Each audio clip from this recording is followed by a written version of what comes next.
along the way, we met Lynn and the fawn Sirius. Lynn started to tell us the truth of what was happening in Melas, whilst Ulster made poisonous mushrooms and tried to feed them to the party. When he realized that everyone hated his mushrooms, he got really sad and started making non-poisonous ones because he didn't realize that you guys couldn't eat poisonous mushrooms. Lynn offered to take us through the secret passages in the wine cellars, which ended up in a lazy river ride through the aqueducts of the city. It was really fun. There were alligators. Some people turned into crocodiles. Good time, good time. When we arrived, we discovered that Solari was missing. We also discovered that Bluey's lapis was unpolished painite. That was fun. We figured that the painite could be used to guide us through the tears, potentially, with Ulster performing a divination spell on it with the help of Loran and Cass. Sure. I think. She was there for a brief moment. We decide to head to the safe houses around the city to potentially find Solari and meet our contacts back at the Hippocampus Inn. But the most important thing of last game was Slayer delivering a really sick burn to Loran, from which he will never recover. The end. In the recap, I actually misspoke. I also wrote. I also made poisonous mushrooms and tried to feed them to the party. When realizing everyone hated his mushrooms, he got sad. He never recovered. It was a running joke because they both never recovered. They both never recovered. Horrible injustices they faced last session. From you guys. I think something to add that we may be thinking about this game. Loran and Brian both ate at the Nappary, the Royal Nappary, which means that they will be wanting some tasty snacks later. You bet they will. What session is this? 181. 181. 181, boy. Jesus. All right, so everyone. Sorry, I haven't put my special sparkly music on. Fantasy ambiance. We're going to go with some Jeremy Soule. Skyrim. That was too loud. To really kick us off. Put us in a mystical mood. Right. Everyone, after the events of last game,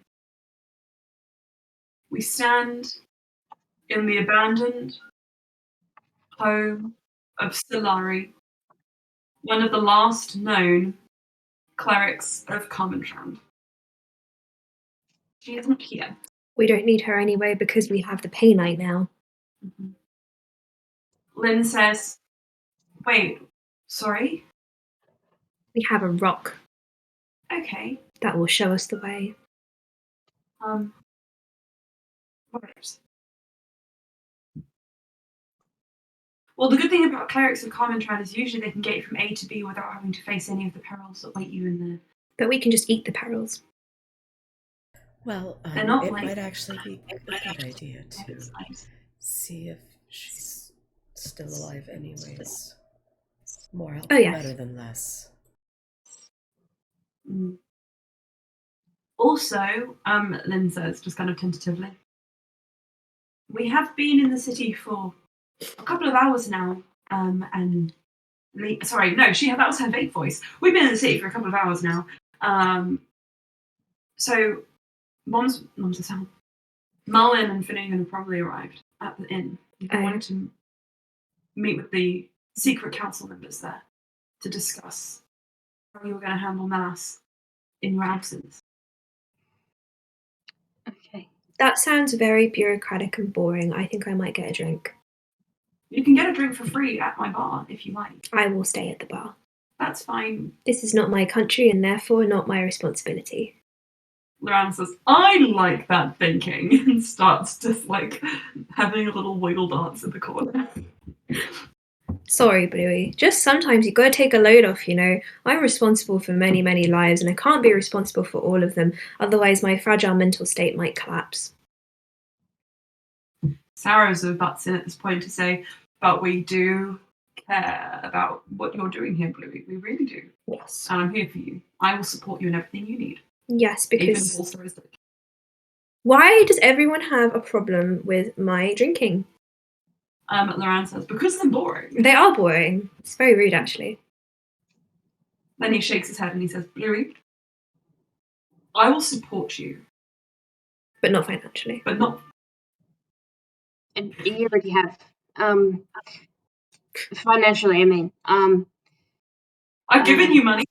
You did give us money. How much? I owe you 2 months of service. You do owe me 2 months of servitude, yes.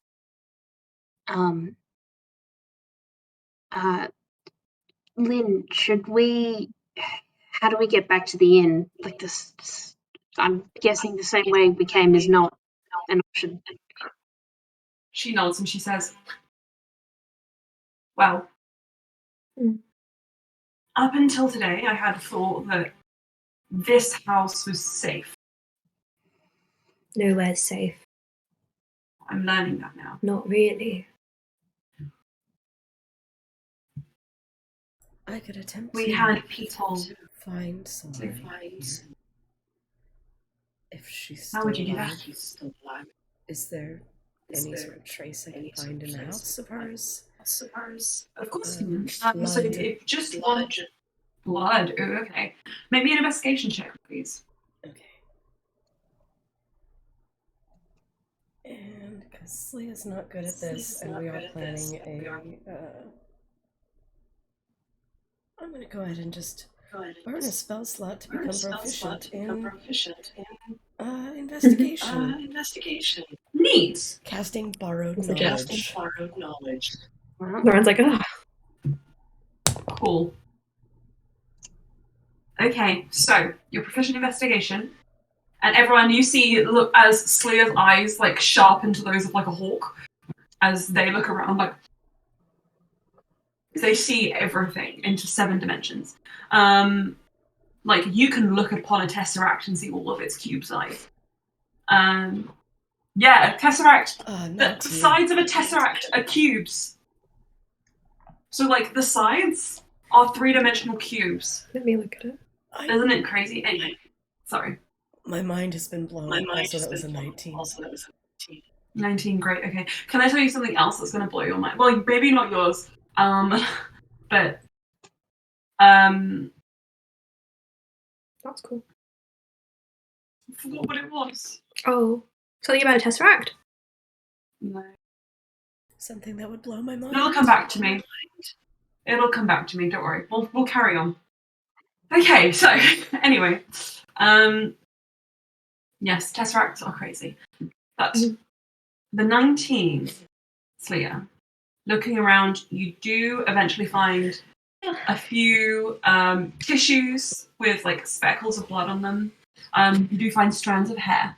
Snot. Just like kind of on her pillow. You find snot. No, you don't. You find snot. All Sarah sitting in the corner talking about snot. I think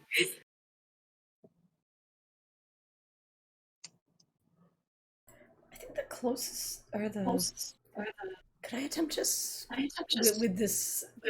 Could I attempt to scry on Solari? You can.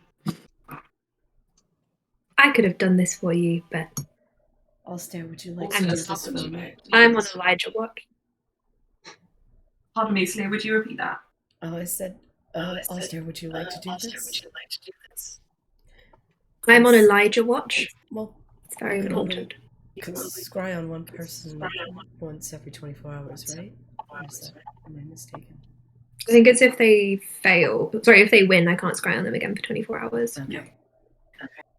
But I can scry on him one more time, and I think I should probably keep that. No offense to Solari, I've never met the woman. That's fine. Neither have I. Yes, but you are quite kind. Believe me, you feel Sarah's just pat your back in consolation.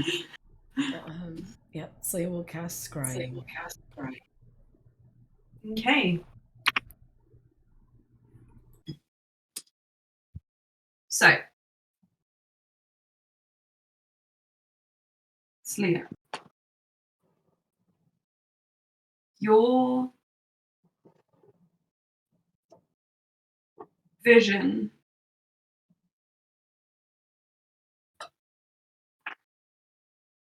pulls you into an odd direction. Alstead described this once before, how the tears are impossible to map, impossible to really see externally and comprehend, if that makes sense. In the same way Alstead couldn't use his magic to form the tears.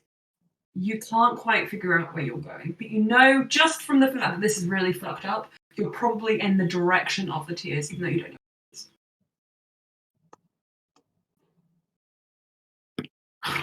what it is. As you focus, you see a vision kind of starting to play out. Somewhere underground, what looks like a room filled with like rotting buttresses and cobwebs, old wood, you see a small pile of turned earth, as if something like a mole almost has popped up through the ground. About roughly the size of a small woman's shoulders, sitting in the corner of this room, wrapped in a felt blanket, which is speckled with moth bites, just kind of sitting there, rocking backwards and forwards, is Solari. Same. So she is alive, but she appears to be in either some kind of emergency bolt hole, or in some kind of room. You can't figure out where. She's alive, and just looking at her. Someone's calling me. That's not me. I don't know what that number is though, so I don't want to pick it up. Let it go to Google number. That's what I did. So yes, she is alive, but she appears to be hidden away somewhere. Slayer lets the crest of the group know. And since we're here, can she sit for a number of minutes and see what might have happened in this place that made Solari leave? Gotcha. York Street Medical Practice. Oh, sorry. I'll just see what they say. So, you... Sorry, I forgot York Street is probably a street name that's in so many places around. Yeah, I was like, it's probably everywhere. Can I say, while Slayer was doing this, Alstead placed a particularly large mushroom on the ground and patted it and said, "Soon." Okay.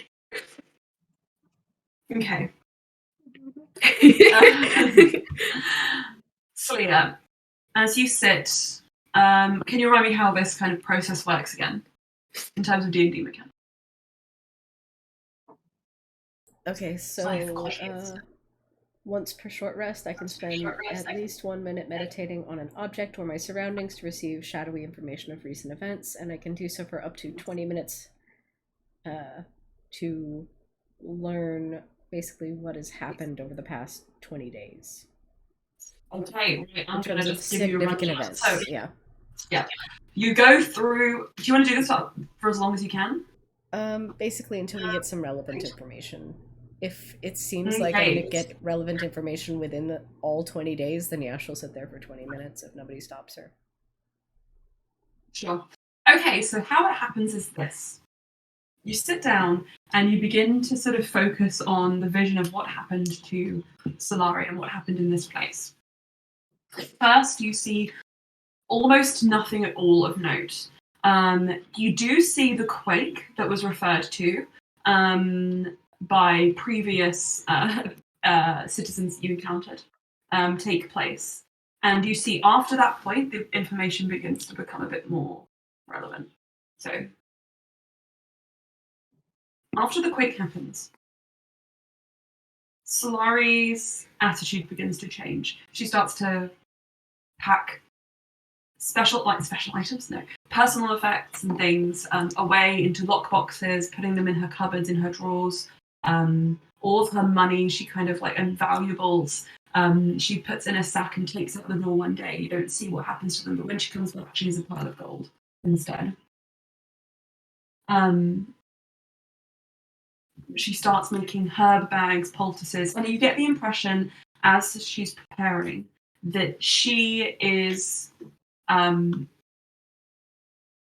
getting ready to leave. You see her write a letter. She sits at a desk and spends a lot of time over it. And she signs it to her dear sibling. Wax seals it and takes it out the door with her, and you don't know what happens to her after that. But when she comes back, she does not have. And then you see wisps of mist begin to infiltrate your vision as Solari is visited by a strange entity from another plane, which you know to be the shadow. Uh-oh. And she reaches out to touch it. But as she does so, she suddenly stops and looks over her shoulder. And she doesn't move for a moment, staying still as if a deer caught in headlights, listening. And then she very, very quietly and slowly moves step by step in a low crouch towards the front window of her house. And very gently pulls back with one finger a felt curtain that had been firmly shut this entire time. Whatever she sees out there, you cannot see, as you're not really leaving this. But you know that she's scared. And she looks back at those mists and she frowns. And then she takes a seat at her table with her bolt bag beside her, filled with all the things she might need for a journey, an escape. And the mist follows her down and almost sits in the seat opposite, taking up all the space a human might. And for whatever reason, maybe a strange magical compulsion, she reaches out and this time she touches it. And then everything blurs. And you struggle to see what's happening after that point. You don't see the conversation that she has with Bluey, I'm afraid. That doesn't quite happen in this realm space, in the waking world. But you do hear a harsh and heavy rapping on the door. Someone who is either trying to break the door down or send a warning hit, like, we're coming in there. And Solari is pulled from that dream space. And she grabs her bag. And she starts heading into the bedroom. She pulls back her rug and lifts up not a chest of drawers, what am I talking about? A trapdoor that you recognise that you came through. And she pulls it down. And was never seen again. With a slip line that pulls the rug back into place over the top of it as if it was never disturbed. Only when she goes down there, she's greeted once more by the mist. You hear footsteps up above. But you don't get to see who it is. As Solari walks into the mists, trusting them for a second time. And that is what you see. That's all you see. The last place Solari was in this house was the cellar you came in through. And then she walked into thin air and vanished. And then showed up again on this plane in some sort of hidey hole. Exactly. So the mists, it seemed, took her to a safe space.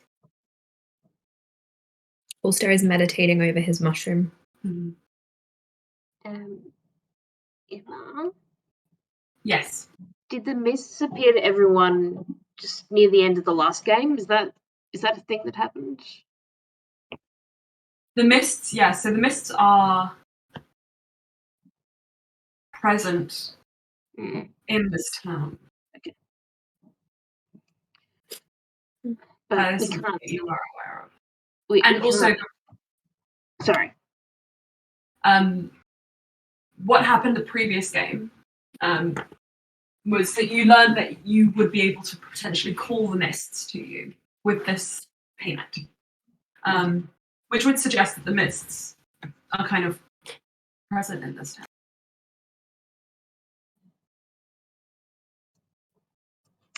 If they're present throughout the town, maybe they're just present everywhere. Maybe they follow you. Who knows? See, okay, the mists are good for taking you where they want you to go. They're not necessarily great for taking you where you want to go. Yes, so, exactly. The mists have their own agenda and their own. I guess they don't really have a morality. Imagine if weather had morality. That would be really complicated. Ulster's just eyes just start bugging out of his head. By the way, did we all come to agreement last game that Bluey should be starting to attune to the Pay Knight, or was that essentially what happened? You're holding on to it. Okay. You're holding on to it, whether you know what attuning to Pay Knight does, and the potential energy it would fill you with. So whatever you choose to do, that's on you. But you also know from Ulster's experience and what he shared that that Pay Knight does have passive divination qualities. So whether or not you would actually need to attune to it is something to question. Because at the moment, Blue, make me a brief intelligence check. Right. Very brief one. So start rolling the dice and then immediately stop. I'm going to. Oh my god, this is so ominous. That's a 7. A 7, okay. You sort of stare at it for a while and you think, I'm not sure what to do with this. I might need either more help or to wait and see what happens when we get to the boat and it comes to actually using it.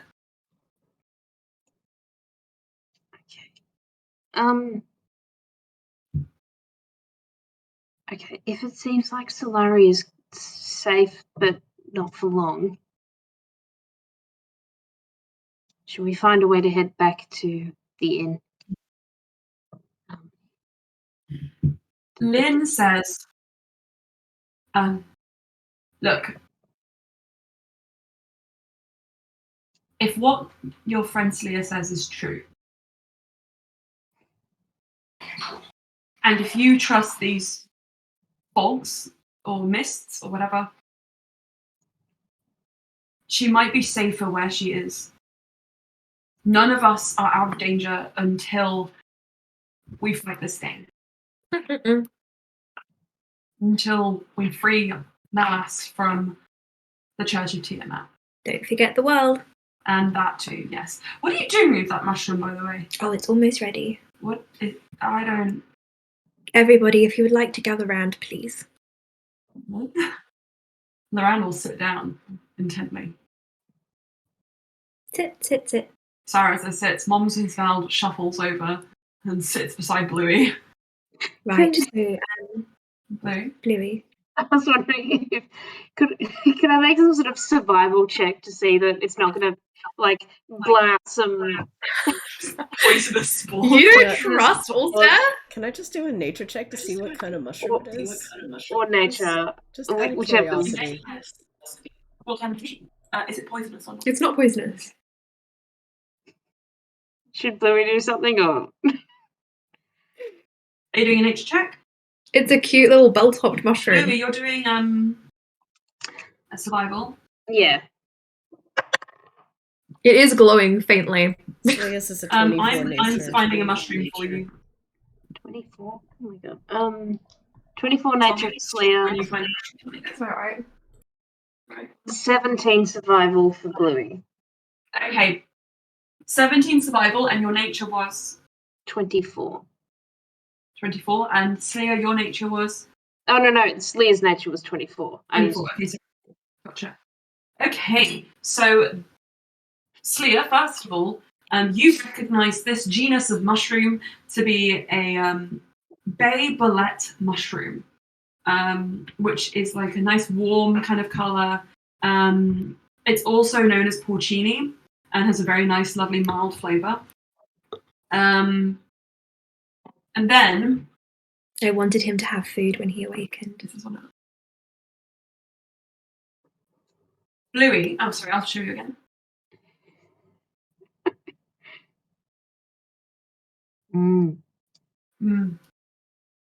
Bluey, with your survival skills, you can't figure out exactly what kind of mushroom this is, but you are able to tell from its colour, shape, and quality that it is probably edible and safe and does not explode spores. Okay. It has little runes carved all around the bell. Oh no. Sarah just says, what am I looking at exactly? Any moment now. Okay. Ulster reaches over and pulls the bell off the mushroom and reveals inside, I'm going to generate a water treader. A tiny insect is in there. Oh. Wait, like a pond peddler? Yeah. And I came up with the name for those when I was younger. I like the way they looked around. They looked around. That's interesting. This is not the right music. Oh. Loran is like, so explain. Well, earlier when we were down in the aqueduct, I found a snail. But sadly, one of the boats had kind of crushed it.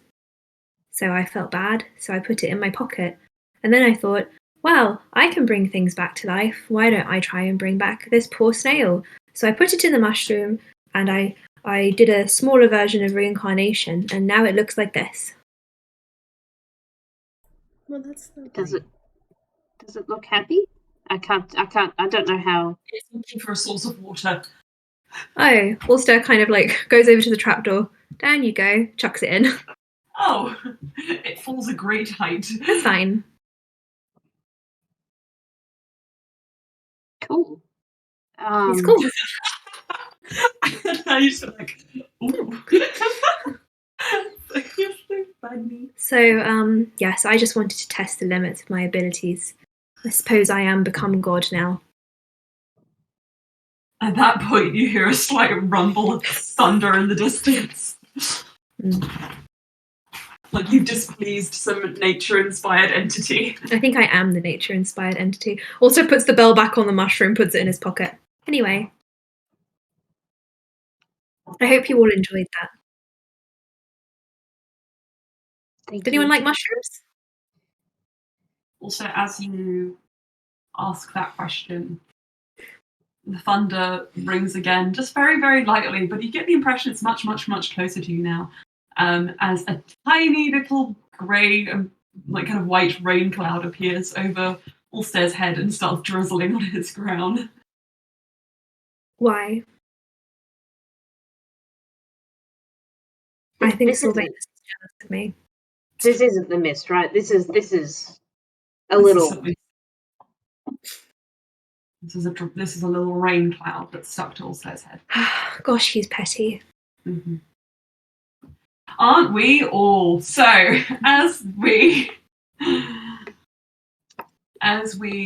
leave Solari's home, fresh and comforted in the knowledge that she is safe somewhere, for now. Good enough for me. Lynn says, we do have contacts at the inn.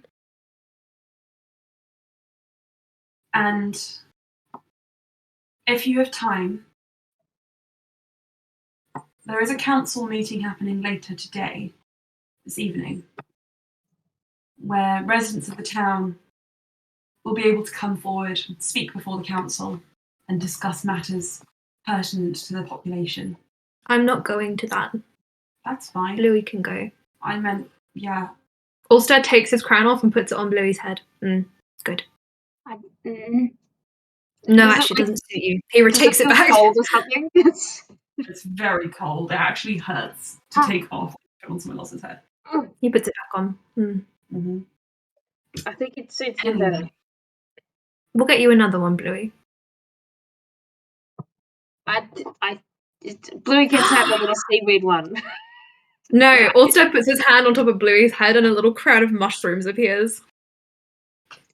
Ooh. Yeah, you are the mushroom queen.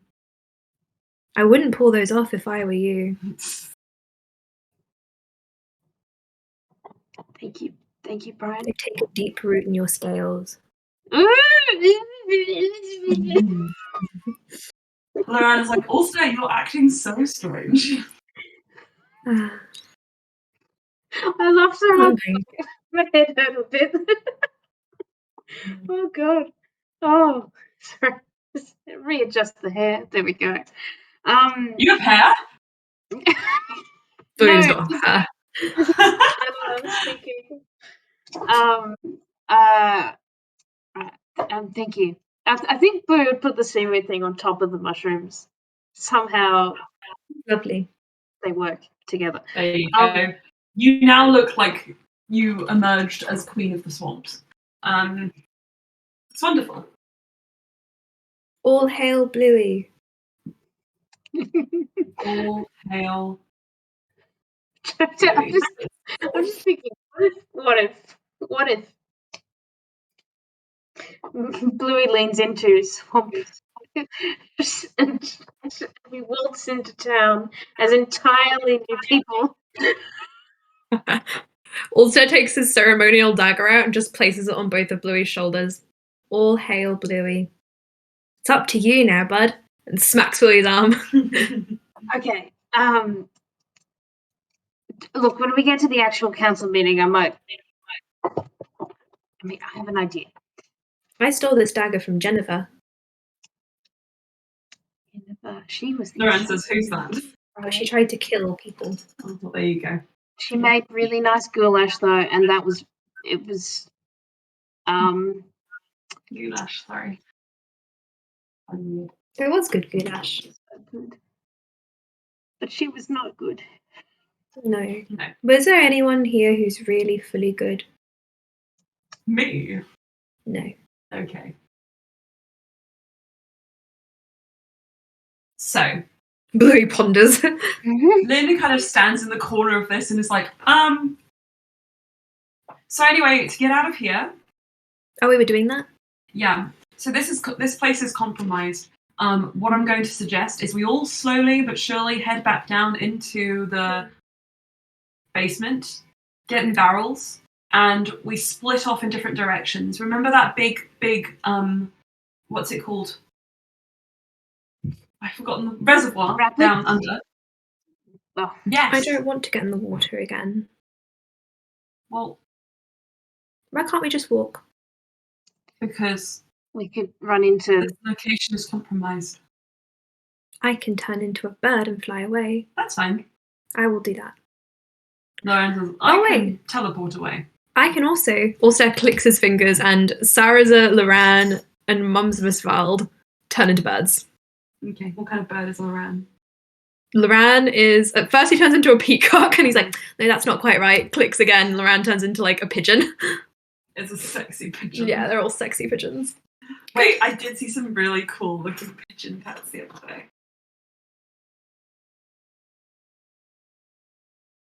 Oh, that's almost sexy art. I want to show you the pigeon pets I saw. They're really cool. Piggin. Piggins! Pigwidgeons! Pigwidgeon. Where are they? Where are they? Spooky, scary Here they are. pigwidgeons. Look at these bad boys. Piggin. Oh. That's a cute piggin. These are what pigeons look like. Okay. They look really cute. That's a little bit of hair. I'll stare right now. Yeah. Those pupils are so dilated. Well, we'll see you there, guys. And he turns into a pigeon too. Do you know where we're going? He who's. I guess. Okay, so we're gonna roll to see where you guys end up.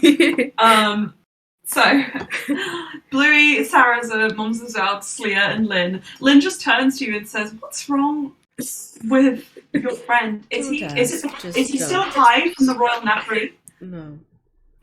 He's stressed. Yeah, I understand that. I shouldn't judge him too much. Ulster's broken, guys. Aren't we all? If I could turn into a pigeon, fly away. Can I roll an intelligence check? Can I argue that it's with advantage because I've done the commune with nature and I kind of know Melas's layout? Yes, but that's not going to tell you where certain safe houses are. Fine, I'll roll an general because that's not information that would be within. That's a 17. So, what were you going to say, and then I'll get to your. Are we not going to the inn first, or? Are you going to the inn? Okay, I thought we were going to the inn, yeah. Okay, cool. Right, that's fine. You can go to the inn. You have a logical layout of Melas. You can pretty much figure out the way to the inn. Cool. With a 17. He who's and flies out the window. Okay. So Lynn says, well, if anyone else can shapeshift. I take my 3 pigeons with me. No, I know. No? Great. No, you're all useless. No. And Lynn leads you down to the basement and loads you up into some barrels and takes you back to the main reservoir area. The troll throws a satsuma at you guys, one each, offering you his most precious cargo as you enter the reservoir. And Lynn says then, right, so you're going to have to just drift up any one of these channels, and points to 3 different channels. And when you get there, do this knock. One slow, 2 fast. Did not pick that up. 1 slow. Do. Do.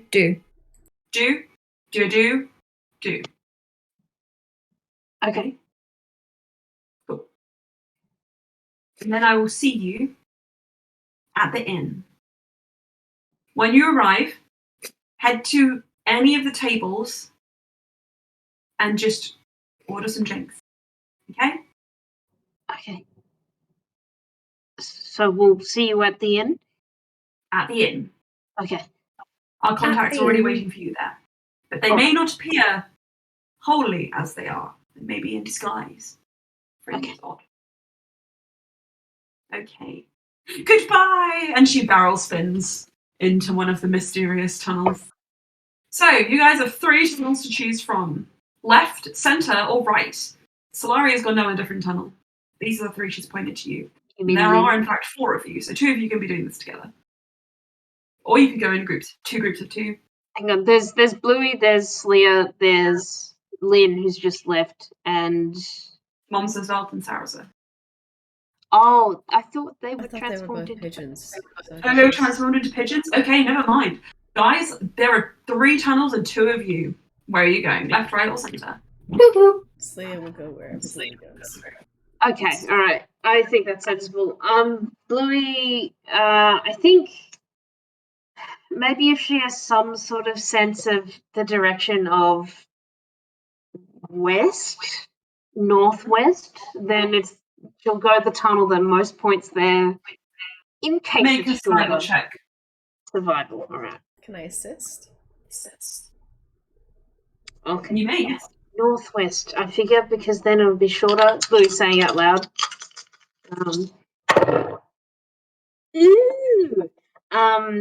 So one dice got a 2 and the other got 17. So that is now 25. Okay. Nice short tunnel. Or at least what she thinks will be a short tunnel.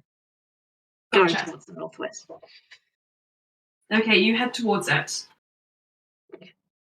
The river down here is lazy and easy to navigate, though you do have to ditch your barrels early to climb through a circular kind of water irrigation tunnel. And you kind of have to army crawl on your elbows and knees, but you do eventually break away towards one of those wrought iron gates. Do you remember what the code is? Oh.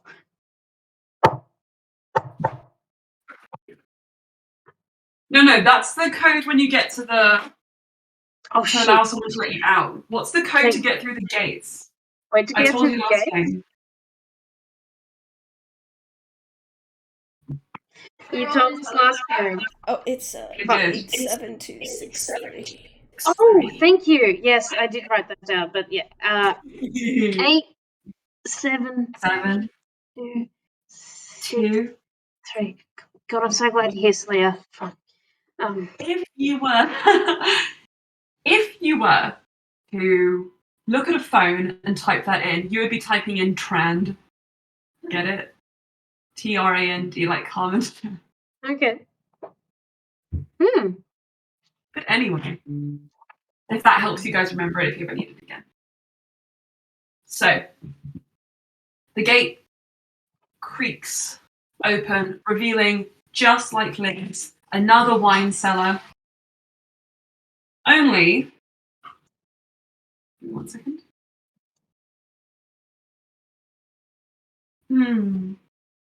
Could you... Okay.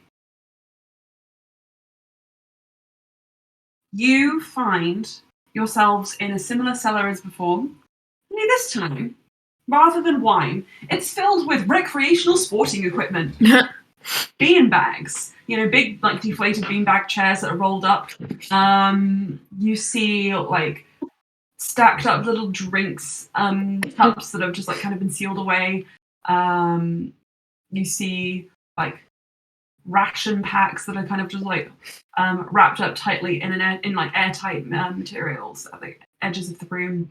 And you see a little ladder at the far back and a trapdoor at the top. I love that I'm about to write down in a sporting goods cellar. Okay, Bluey will quietly, I think she'll go first. She'll get up to the door. I think just listen out. She might listen if it's... if she could listen for anything specific, it might be the conversations of crazed Tiamat people if they're in the shop. Can I do perception? Maybe a perception check. I might just quickly go to the loo whilst you do that. Okay.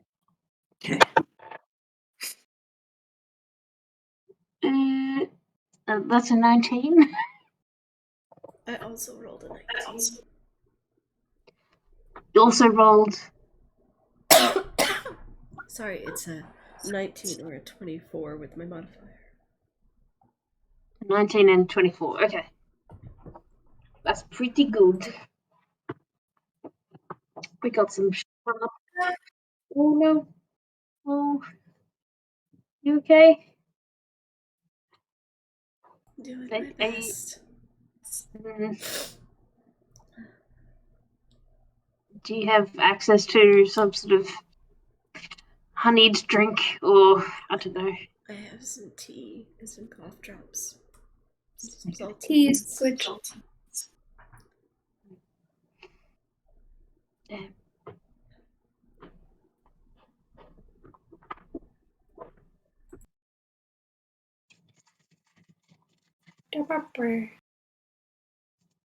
Does anyone need a tea break now?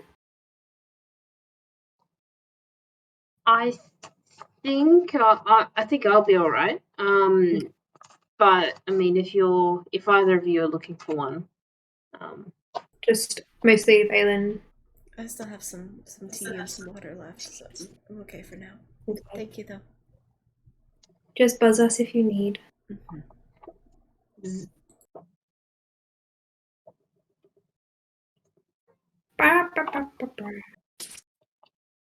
See, And I sent you an art that looks like a brown. Hoi, hoi, hoi. Hoi, hoi. What?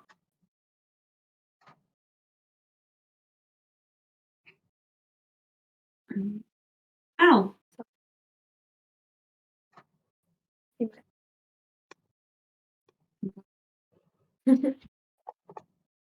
Anyone's just picking my face. That's a bit too gross. Never mind. Okay. Wait, look at the art I sent you.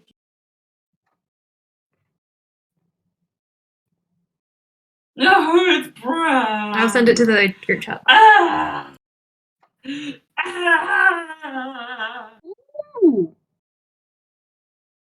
I send it to the chat. It's so cute. It's very cute. Who is this artist? Chris from Streams of Fate. Very good. Anyway. They did the trans Achilles art for the magazine. Stunning. Right. Lance and Ladettes and Ludes. Loran. So, you rolled a perception check, Bluey. What did you get? Bluey got 19, Slayer got 24. Okay, both of you press your ears up to the trapdoor. And you hear the slow kind of rhythmic... Wait, I should do this. I should do...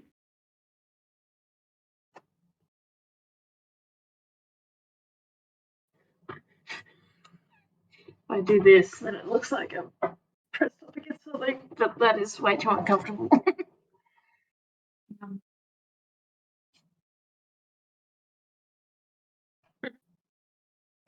Wait a second. I'm looking for a very specific song.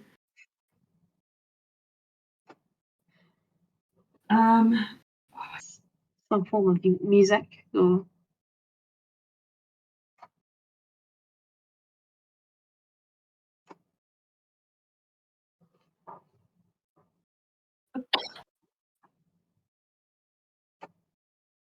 Oh no! I can't remember the name of it, but I really want to find it. Is it Careless Whisper? Well, that's... Oh, there it is. Okay. Oh my god. Can you hear that? If you could... It's just Lady dance. Gaga. Is it? So you can hear the rhythmic beats Too much. of the amazing god Lady Gaga. As you press your ears up, you hear the This is great. like synchronized steps of multiple people just kind of constantly Dancing. in rhythm dancing upstairs. I want to be at this bar. This is amazing. That's class. Bluey And says you're like- Slayer quietly. This is the one, guys. This is where Allstar would go if you heard the music. You can if you want to. Yeah, that's where Allstar goes. Okay, we can get to that in a second. Are you guys listening? Just like staying here and staking it out until you hear anything? I think what Bluey might do. Okay, I'm gonna do the knock, but in time with the music, so in case someone hears it who doesn't know what's happening, they'd just be like, "Oh, that's like a some good sort of." idea. All right. You hear Allstar yell, "Turn it up!" I'm gonna do a scene because you don't know what this is yet. Okay. If it's inappropriate, you won't do that. No, it's funny. Bluey would go. And it's alright, just dance. Okay, you do the knock, and you wait. Suspense hanging in the air, accompanied by Lady Gaga. And Lily, I need you back. We're gonna figure out what this place is before I open the door for everyone. Okay. So I'm just gonna pause it for a second. Allstar, you and your gaggle of pigeons, My men. your men, are flying through the air when you hear the dulcet tones of coming from a sort of really pretty kind of like white stone building. Is this a swingers bar? No, it's not a bar. White stone building. And going into it are droves of young, like, looking people, all wearing, like, leotards and acrobatic gear. Is it a dance class? It's a dancer-sized class. Oh my god, also so excited. Loran also looks very interested. Now, I need you to show me a wisdom saving throw at disadvantage, please. Disadvantage. Yeah. Either way, 17. 17. Okay, you can choose to fail if you wish. I won't choose to fail. Okay, that's fine.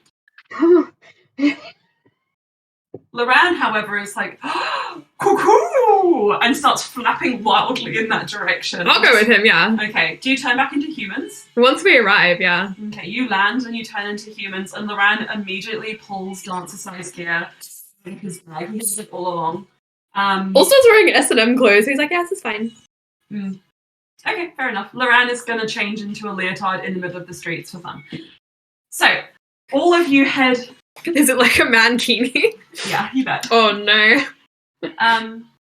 So, you got... Well, he has tights, you know, like warmers. It's cute. Mm-hmm. You guys head into this place, along with these other people who will have, like, towels. Their hair is up around their heads. Melas is a weird place, everyone. And as you do, it's a very remarkably similar situation to when you enter the Royal Napery, as you're greeted by someone at the door who is like, can I take your name and... Wait. Can I take your name and birth date, please? What was my name again? Sobby. Sobby, great. And I'm Lobby. That's Dobby. Sarazar's not interested in this. He didn't come? He didn't follow us? He just let us go? Make a perception check to see if he noticed you leave. Of course he did. We were flying together. Okay. You would land. Do you turn them all back into humans? Yeah. Okay. Momsvald grabs onto Sarazar and starts pulling him in the other direction. Oh, bye. As he recognizes it is too late for the two of you. This is Melas where Bluey loses her mind and Ulster and Loran wreak havoc. So just to check, you're just giving them your name and your birthdays? No, it's Sobby and Lobby, and we were born in the same month of... Loran? Leonine. That's the one. And they write that down and they say, why Leonin? That doesn't really suit my star sign, such as they go. You are given some sweatbands to wear, and you head into the dance class. Cool. And there are no less than 50 people dancing in unison, and at the very front of the room, you see a very limber figure, just kind of like... sorry, let me just give me a moment. A very limber figure voguing and leading everyone into like a synchronized dance routine to this song. There is a group of bards all playing this music on non-stop. Everyone is wearing those wristbands and it's just dance central. Cool. Do you just fall into the steps? Yeah. Okay, maybe a dexterity check, please. 19 plus whatever my dex is. Wow, you're such a great dancer, the guy at the front says, and you're immediately pulled towards the front of the crowd. And you guys are just dancer-sizing. Oh my god, no. This absolutely cannot stop right now. Poker. Yeah. The moves suddenly slow down, and you stretch your arms out. The voguing goes slow as the newcomers arriving now are getting a basic, I don't know how to vogue, a basic rundown of the steps before it speeds up again. Now, make me a perception check, please, if you can. 30. Okay. That was 2 19s in a row just to show how good my dice are. So, as you continue dancing, getting wrapped up in the music, you take a brief glance around all of the other people here. And you notice something that is inescapable to you. That is it a Taoshiri? No. Hannah's face! Some of these people do appear to be wearing very bright red socks. Which the ink of which is starting to bleed onto their skin. Oh no, that's not red socks. They're just bleeding through their shoes. They've been dancing so hard. And they are the ones who are dancing the hardest. Can I try and disseminate some chaos? Go on. Let me just see if I can do anything magical or if I can just use my persuasion.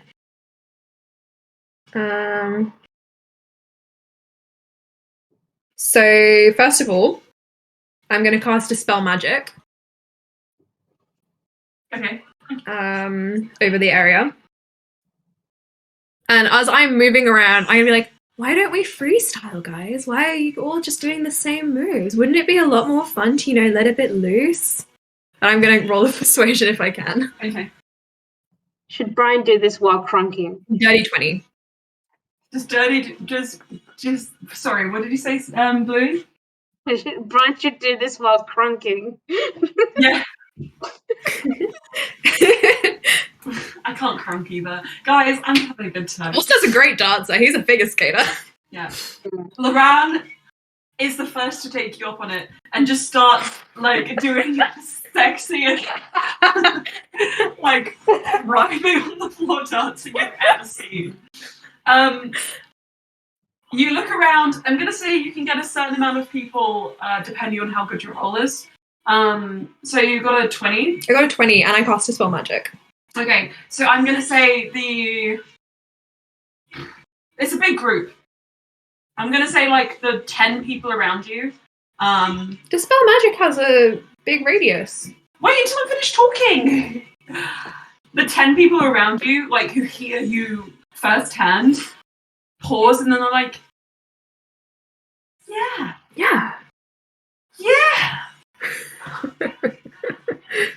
And there's a little rock gnome with their hair in a felt bandana, wearing a pink neon kind of deep V leotard that just shows off all their chest hair. Nice. And they say, Irish dance is my passion, and they start dancing across the room. Come on, everyone, release your passion. I think you are successful in slowly turning the room against the instructor. It's my dance class now. Everyone around you starts forming a dance circle and... Oh no. Wait. We need more music. We need more music. Should we get Bad Romance next? Yes. I'm sorry, I know you guys probably can't hear this very well. Just play Bad Romance for yourself. Play Bad Romance for yourselves. A dance circle begins to form and the rock gnome just line dancing. Someone starts a Kaylee. There's break dancing going on. Ulster's going to grab Loran to dance. You and Loran absolutely shredded the dance to pieces. And that's when he says, turn it up. Turn it up. The Zumba instructor at the front is like, what is happening to my class? Come on. As you guys have a break in your dancing where you kind of pose, you hear the sound of someone shuffling into the dance floor and they're dad dancing and you look around and you see Clara Sarabaros hey guys! Oh wow, isn't this so much fun? Ulster looks at her with such an angry face. He's like, fuck off. Oh wow, thank you for trying to help me figure out the direction I need to go to dance in. But I'm actually going to do my turn in the middle of the dance circle now so I can talk to you. Hi! I'm going to cast a spell on her. Hold on. Okay. I'm going to cast Hold Person on her. Okay. It's a wisdom saving throw. Natural. No, it's 7. So. Yeah, she's frozen. She holds her pose, which is 1 foot up, 1 foot behind her, she's holding the back of her foot with her head, that one. Also leans in and pokes her forehead. Much better. And then dances away. Everyone's like, whoa, she's really holding that break. Meanwhile. Bluey's like, what are you doing to my town? Bluey, who go to war with the sign.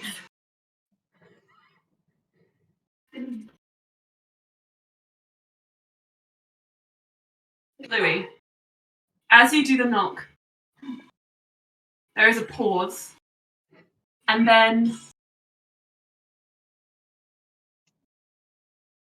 the sound of a key turning in the lock, and the door opens, and a panicked face of a centaur-looking individual with a leotard that goes all the way up their horse behind, up to their chest. You don't know how it works, but it's crazy. Peers down at you and then says, "It's compromised."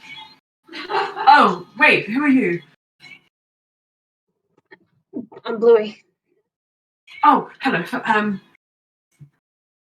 I know you, but we don't have time to talk about this. Can we get out this way, or do we need to go another way? Can you dance? I'd really rather just leave. I could try. How about you? Well, there's a bit of chaos going on out there at the moment, so you might be able to slip past, but come on.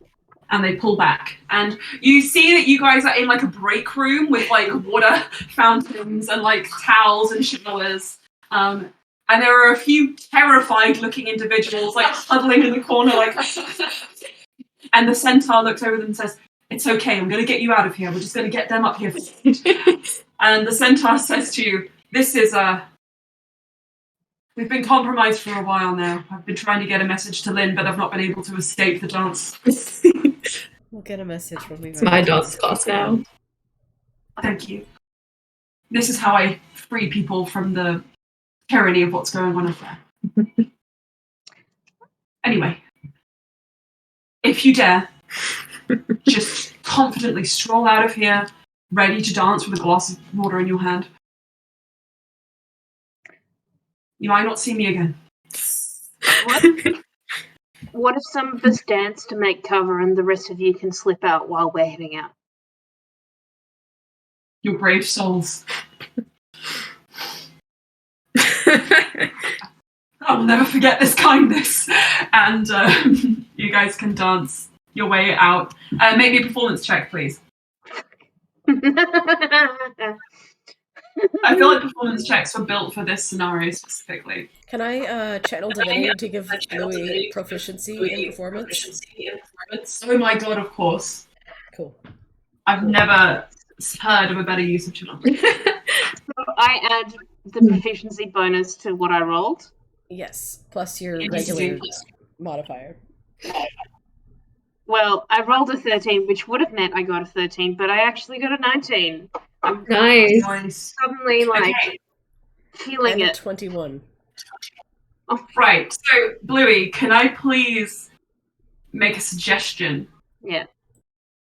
Perhaps through the power of interpretive dance, you communicate the escape route to everyone in the room who is released from the spell.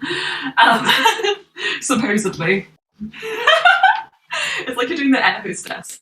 This is Ulster's dance class now. He owns it. Okay. The Zumba instructor, where'd he go? We don't know. The Zumba instructor is crying in a corner because he's so embarrassed by being shown up by Ulster and Loran. And Ulster and Loran, you're both now stood up on that upper platform and you are leading the dance. Yeah. And from this vantage point, the two of you see Bluey and Sleer just kind of like sliding their way naturally throughout the door. Hey! And they're like, haha! I'm going to say with a 19 on your performance. And a 21. Sleer. Roughly 20 people look in your direction, Bluey, and as they watch you, it's like the spell is broken, and they like slowly just start like shimmying into the break room, like 1, 2, 3, 4, 1, 2, and they like disappear into the shadows. Meanwhile, Clara is so caught up in the chaos. The Zumba instructor She's frozen.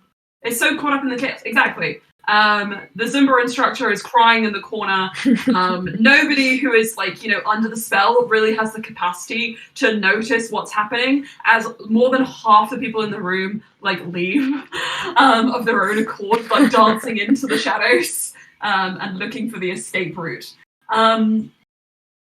So As you dance your way through, do you guys all head to the exit? Yes. Fine. Yes. Okay. Sorry, guys. Class over. Bluey does have like several motions with her head, like for Brian and Loran, like.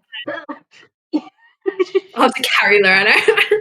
Loran is like absolutely on his vibe. He's somehow found a pole and is now pole dancing as his expression of his dance soul. Can I go up to Loran and be like, we have to leave now? But I was born for this. Loran, I suppose, is no longer under the spell, but he could be interpreted as still under the dance spell. Also, we'll lean in and whisper something in Loran's ear. Could I roll a charisma check with advantage because I'm his husband? Yeah, what do you whisper in his ear? You don't know. We can mute the microphone. With advantage, it's a Eodon. Oh,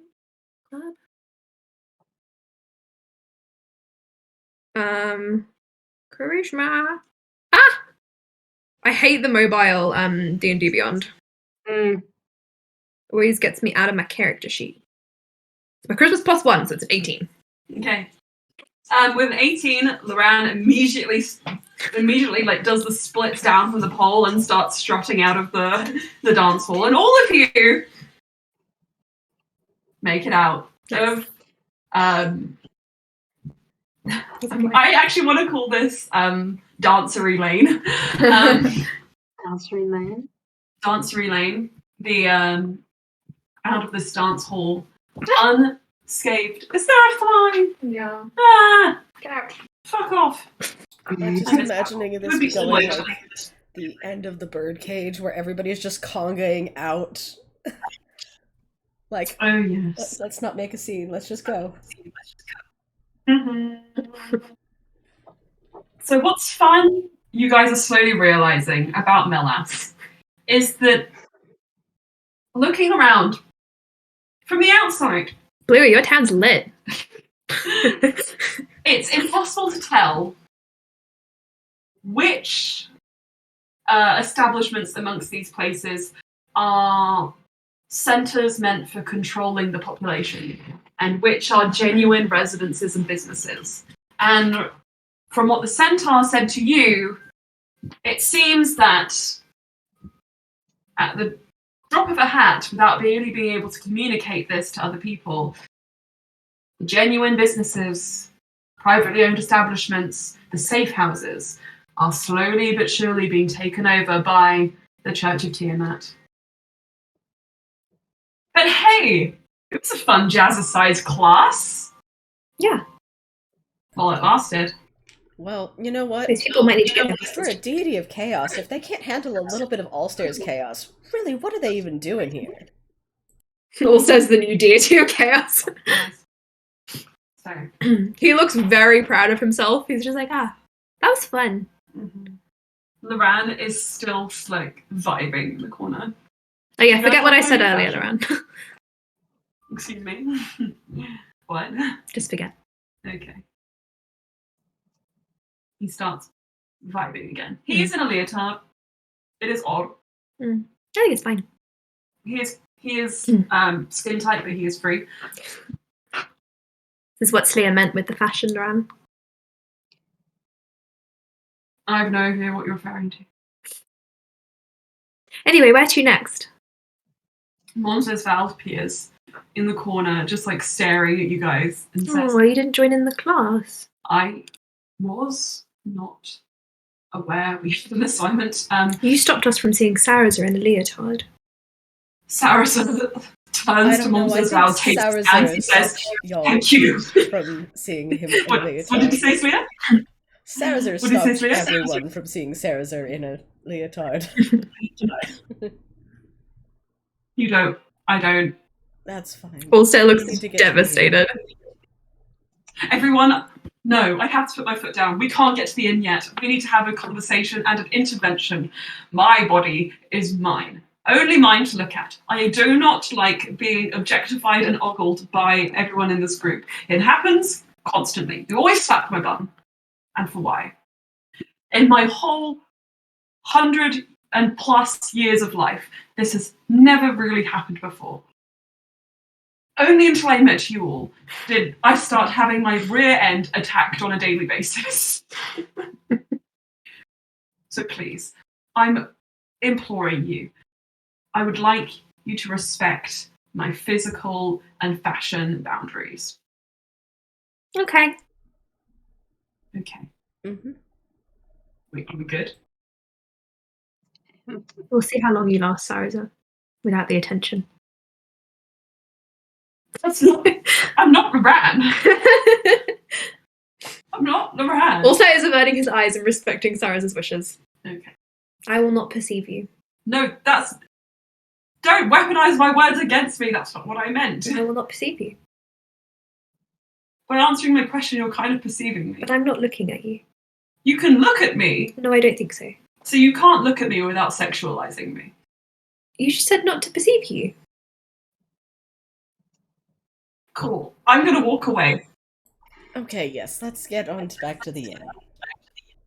You hear clapping as Sarza walks away, and I objectify Carrie. You all start moving towards the inn. And after a while, randomly throughout the streets, you start seeing leotarded individuals popping up from manholes and trying to walk around as if they're acting natural. And everywhere you see them appear, you also somehow spontaneously see appear well-meaning individuals who treat them with kindness and care and gently encourage them to go back to their homes or other establishments. These people all seem to have a big smile on their faces. And one of these such interactions is that gnome that you saw who was river dancing. Can I throw stones at these people? Hang on a second again. When there's the gnome who you saw was river dancing is approached by another gnome who has a big pink-cheeked smile on his face and a huge bushy white beard that reaches the floor, and he says, "Oh, my, you look like you're in pain. May I take you to the royal napery to rest your feet?" And the gnome says, I don't know. If Slaya I think I need to go back to my home. Being sent to the royal napery, she just casts thaumaturgy to hiss in the people's ears, who are suggesting it. Yeah. There is a sound of hissing and a stones being chucked at the other gnome. And in the moment where he goes, "Oh, what was that?" The other gnome starts trashing away That's a good shot. Actually, the other gnome loses track of him, and you are okay. But Bluey, you're a bit concerned by the state of your town. I reckon we can take it back.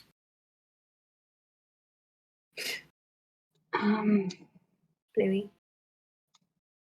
Sorry, Your Highness. I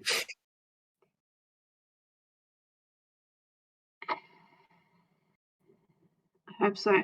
Emma, Yeah. would it be common knowledge / memory, any sort of main symbol that the Church of Tiamat uses, like a sort of logo, well, not a logo, but Yes. So it's similar to the Targaryen symbol from Game of Thrones, if you remember that at all. So it's orange and bronze, with an emblem of a many-headed dragon in the center, with all of the heads kind of forming a concentric circle. Oh. Okay. Bluey.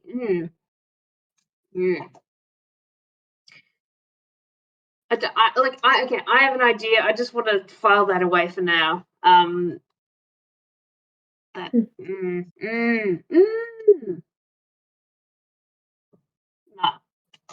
All good.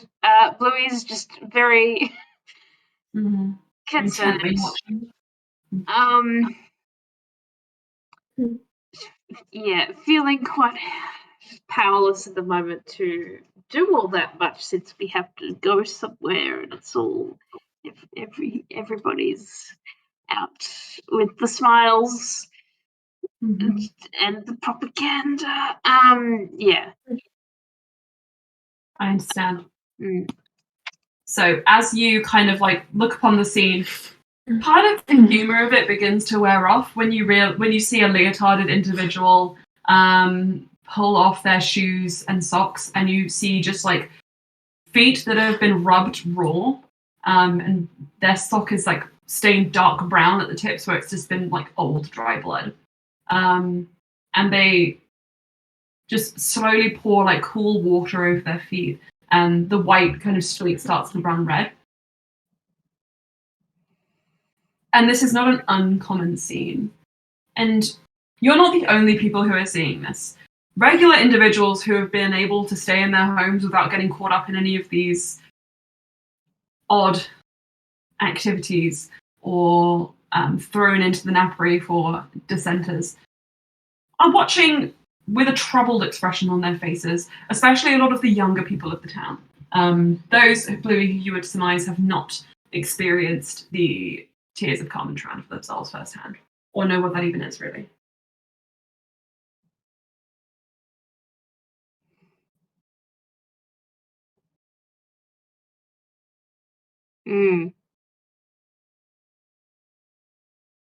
Okay. Mm-hmm.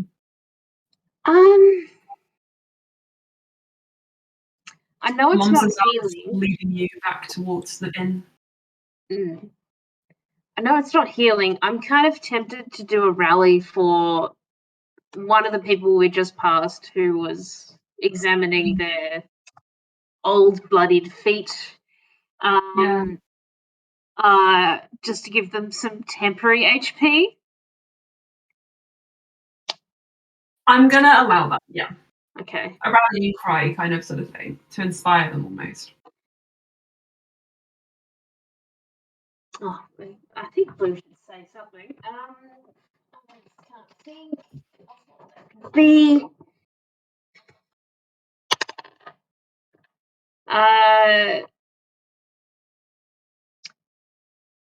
Blue's going to sort of just nod her head at the person and sort of be like,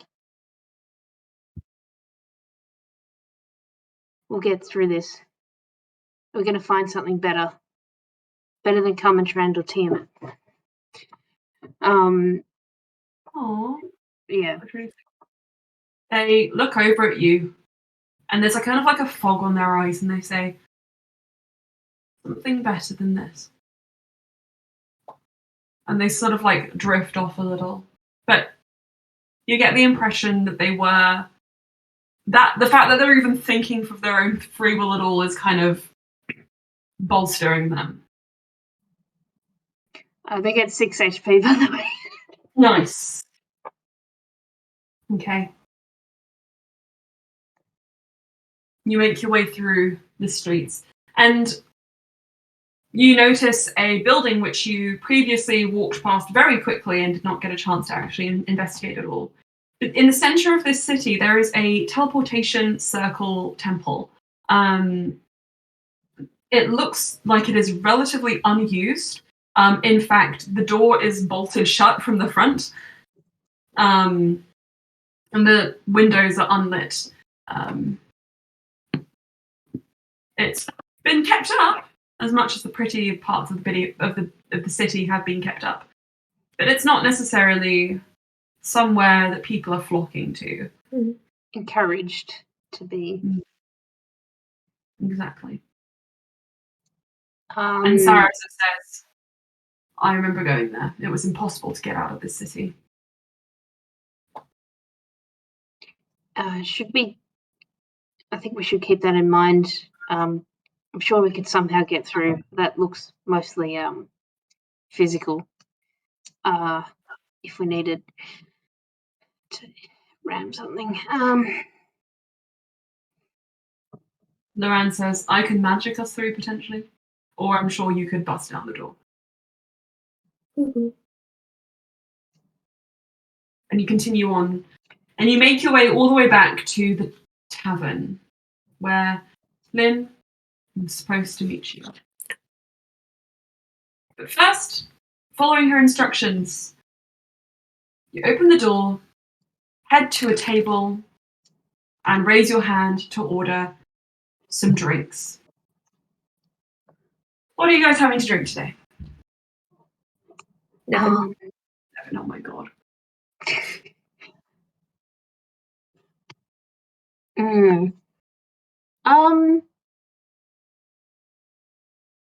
Is there equivalent of something soju-like in this world?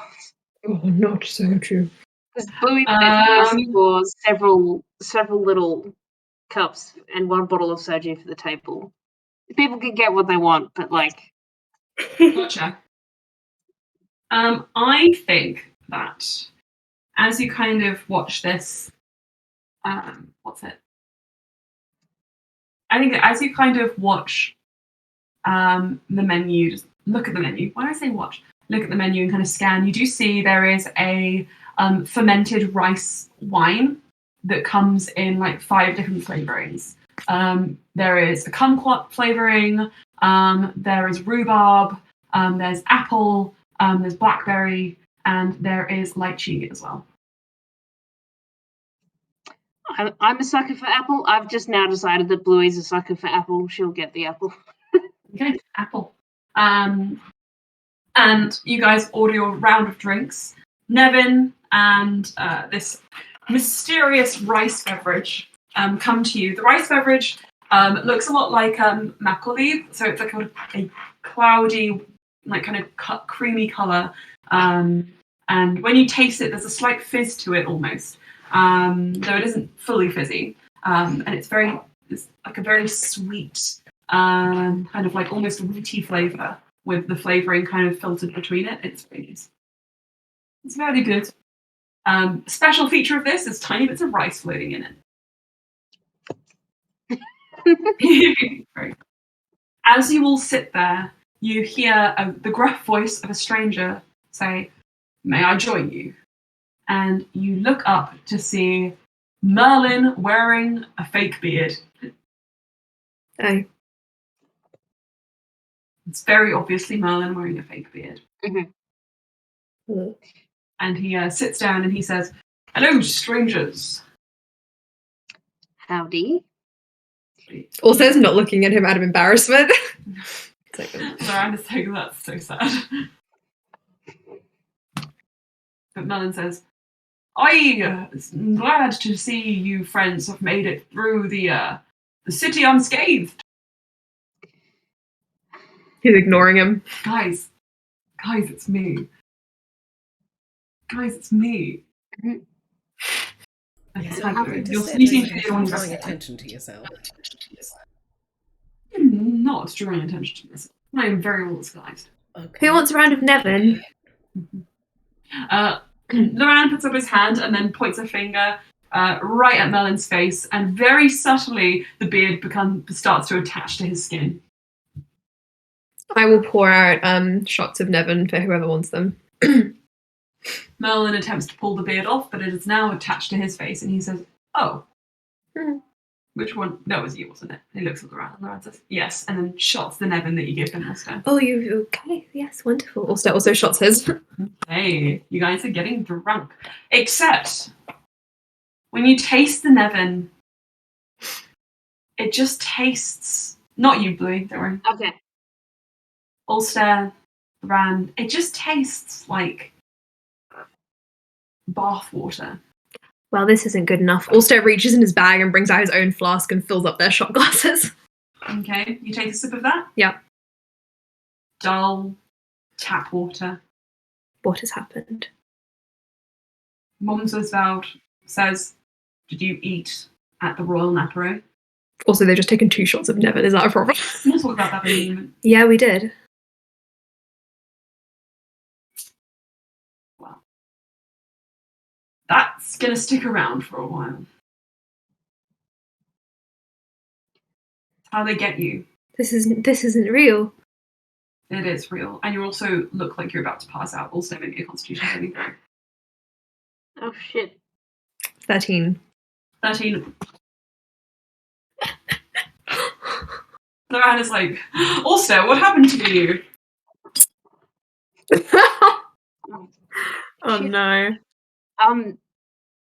From the naked eye, does this look like alcohol or does this look like not eating enough?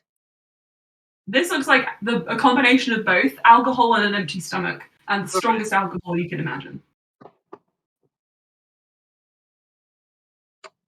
maybe we should order food. Even though they're cold. Fuck. I mean, if you're still going to drink, we probably should order food anyways. Please, like, whatever. We're just gonna let them go stew in their mistakes.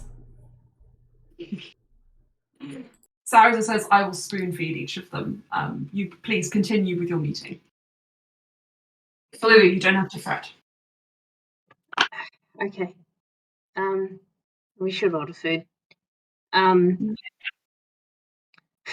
Big bowl chips.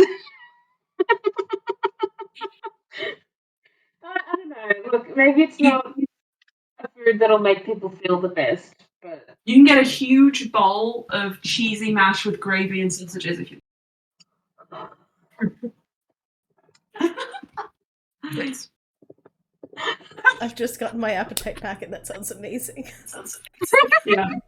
So there's it's lumpy, but intentionally lumpy mash with a thick coating of burnt, almost at the edges, crispy cheddar cheese, with a wine gravy just spilling around the edges of it, sort of making those potatoes real good. And there's 3 thick 75% pork and sage and onion sausages at the top, all served with a huge spoon to eat it with. And when you put the food in your mouth, it just melts immediately. So good. And the fawn who serves you all says, I made that with my own 2 hands, and then trots away. Thank you, Lind. Ah. The fawn is disguised, right? Yes, yeah. Okay. They're disguised as Lynn still. But they trot in the same way a fawn does. Okay. So as you continue, kind of start digging into your meal, Merlin, Momsesvald kind of look at each other and then they lean in towards you and say, Merlin says, so, we've called a council meeting for tonight. I will be in attendance, but I am going to keep my distance from you as best as I don't want them to know that you are all involved in what is happening. We can speak here. It's a safe space. And he looks around at the inn. The only other person here is an old man just kind of swilling alcohol from the bar. And otherwise it's quite quiet at the moment. Am I still passed out? Yes, I'm sorry. We'll get to you guys. We'll swap you out. I'm just going to put my feet up. You'll let me when I come back. Yeah, sure. Merlin says,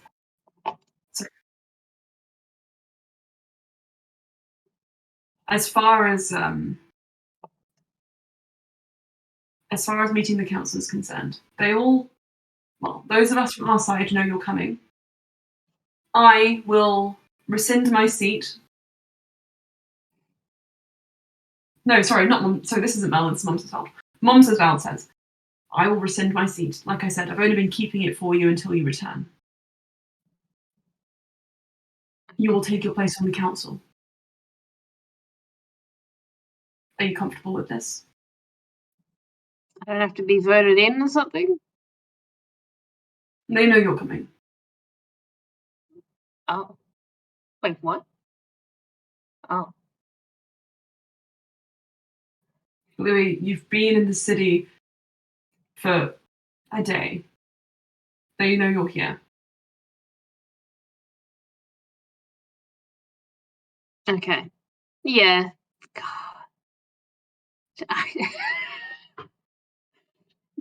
They may not know your movements, but they know you're here. In case any of you couldn't tell earlier, I was so personally mad when Clara showed up again.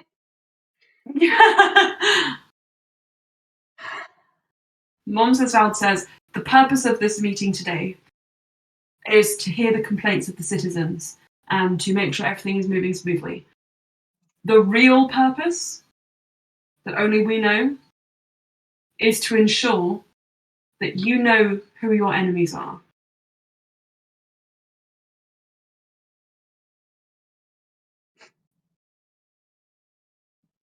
At a council meeting. Sorry, go on. Will most of the town be watching, listening?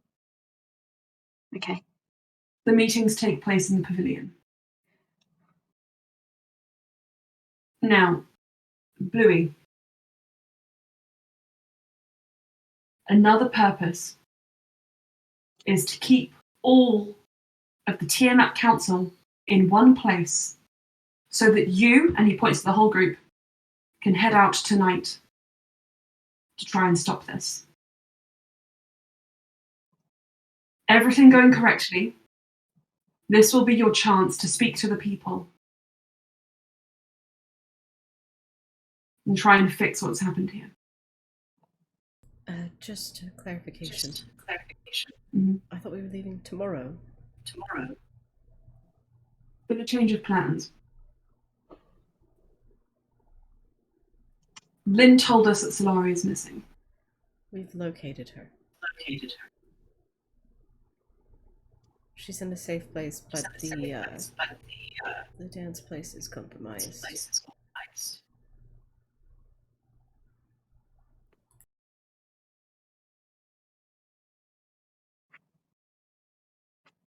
I'm concerned that if we wait, we will miss our opportunity. I could still delay and push the council back until tomorrow.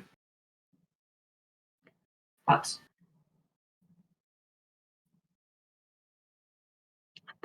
though I believe you're capable, I am scared. If people are expecting to be heard tonight, then I don't think we should move it just because it's more convenient for us, because that doesn't actually indicate that. Well, if we are going to move it, then we should be productive in what times we do spend here. Seeking out more places, seeing which ones are compromised, which ones are still safe.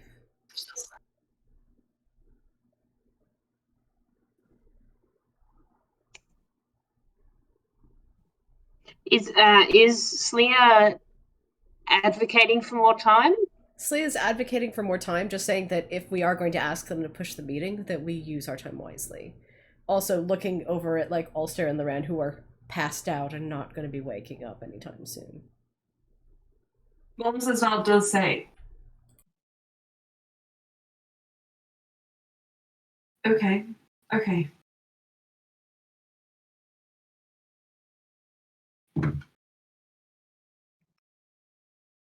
If you wish, I can push it back. Sarazo leans in and says, we have some choices to consider, some other factors. Tomorrow could well be the day that Elijah makes it back to the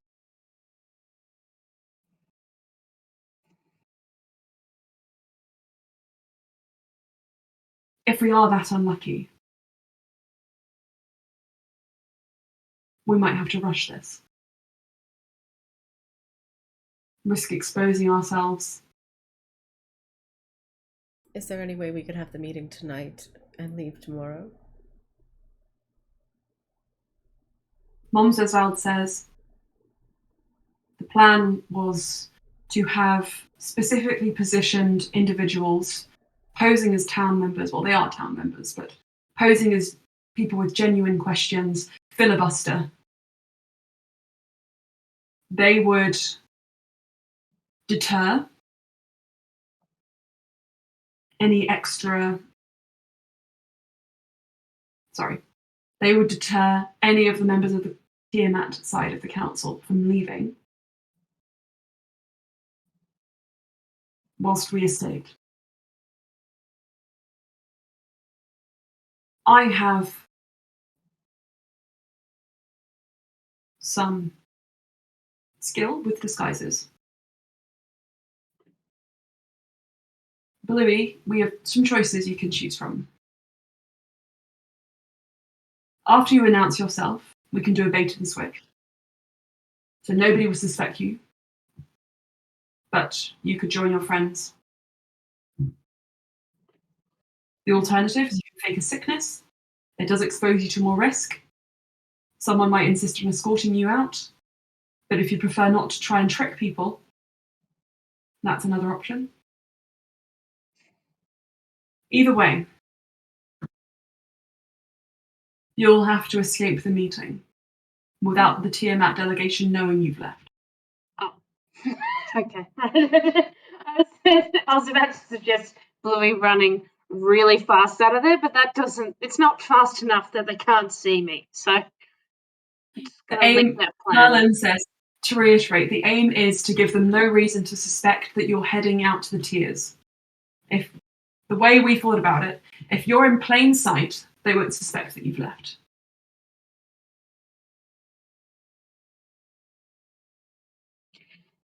In case they get a sense that we're leaving for somewhere,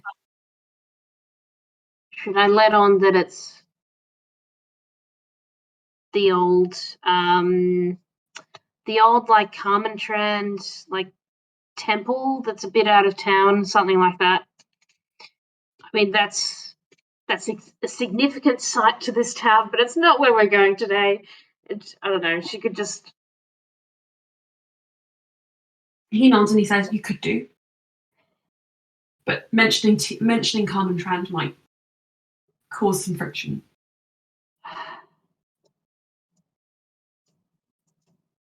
But it seems like these church people don't know all that much about what's in the tiers, or at least the part that's the rest of the town's seen, because no one would have been able to tell them. Merlin nods. Louis, these people aren't working alone. They may not know anything about the tiers, but they know that there is something wrong with this town. They know that you have come to fix it.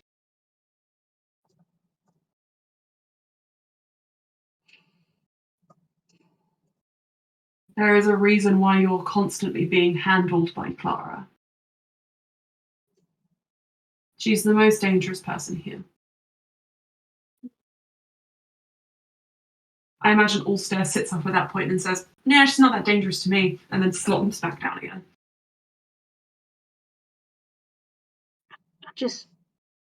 I wish I could speak openly, but in a way that the church wouldn't know what on earth I'm talking about.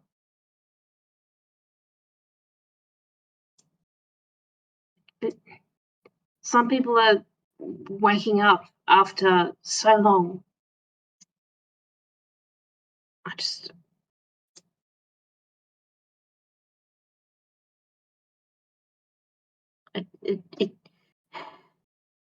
I'd love to, as much as possible, not just have that time used to keep the church in there, but to actually hear people.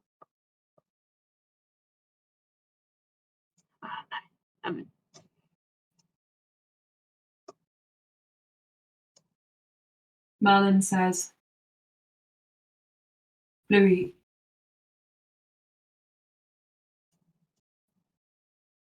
I know you want to hear them. This might be the only chance you get to go to the tiers without them pursuing you.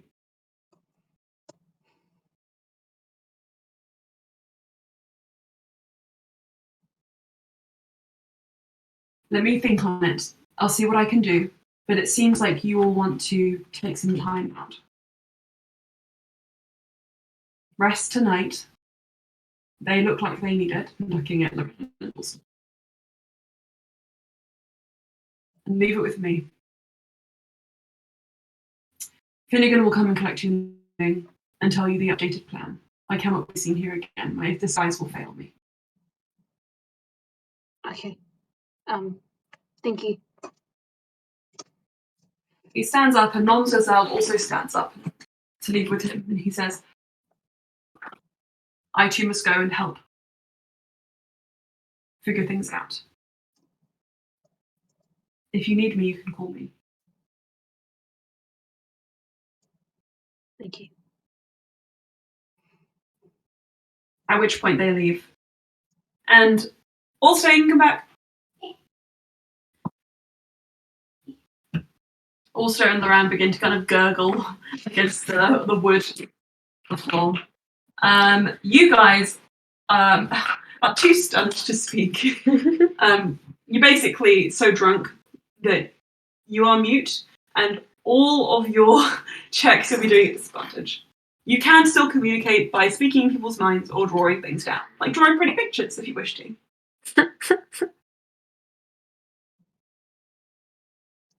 Cyrus gives you a piece of pen and paper. Also draws a heart. I love you too. It looks like you need a bit of rest. Also writes on the page. Do you think you can eat something first? Mm-hmm. Sausages with cheesy mash and gravy. Also is pescatarian. You can eat the cheesy mash and gravy, and Loran can eat the sausages. He opens his mouth. Okay. Loran starts like choo-choo potatoes into your mouth. They taste like cardboard. But you're so numb from the alcohol that it's like everything would taste like cardboard right now. And so you eat some potatoes, Loran eats some sausages, and he complains every step of the way. So much so that Lynn starts fuming in the corner. And then you realise Lynn's fuming in the corner. Wait, that's the real Lynn. As when she walks over, she is not trotting. She's walking with the regular gait of a little halfling lady. And she jumps up onto the counter and she says with her kind of put-on voice, all right, lads, I thought I lost you. Where did you go? Where did you go? Jazzercise. I fold an origami flower for her. That's sweet. Blue, what did you say? Jazzercise. They compromise then. I'll scratch that one off the map. And she brings you 2 tall glasses of water, Ulster and Loran. As she closes up the bar for the night, leaving you as the only patron left, she drops her guys completely and she says, so I'm assuming there's no council then? Not tonight. No, I think Merlin wanted to try and buy us more time. I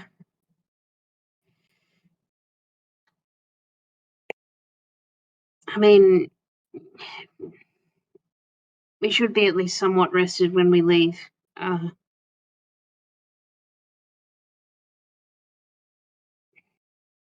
She nods. After seeing what becomes Solari, it seemed right to bring it forwards, but no. Patience will reward us. Who's that? I don't know. 01223. Who's that?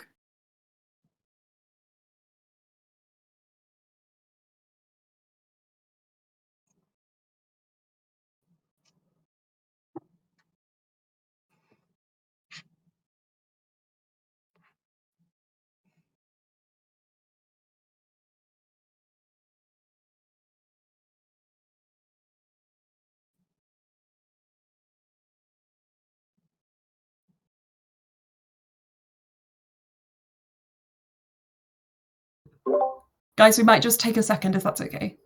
Okay.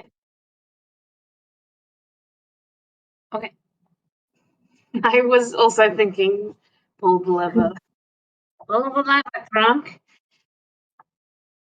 Wrong letter! I don't think that was a good impression. I'm sorry.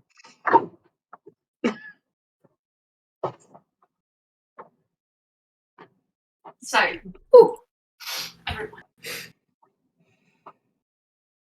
As Merlin and Montesval make their way away and you discuss what will happen at the council meeting tomorrow, Louis, you are left to ponder what it is you can do with the extra time you have for Melas. But as you're pondering, Loran starts foaming at the mouth, and you understand that he probably has alcohol poisoning. No, I grab him and I cast Greater Restoration. You also have alcohol poisoning. I cast Greater Restoration on Loran. But if nothing seems to... if it helps the drunkenness, but they're still not in a good way, maybe some space on the floor in like recovery position. Just like head so put Ryan in the recovery position. No, I greater restoration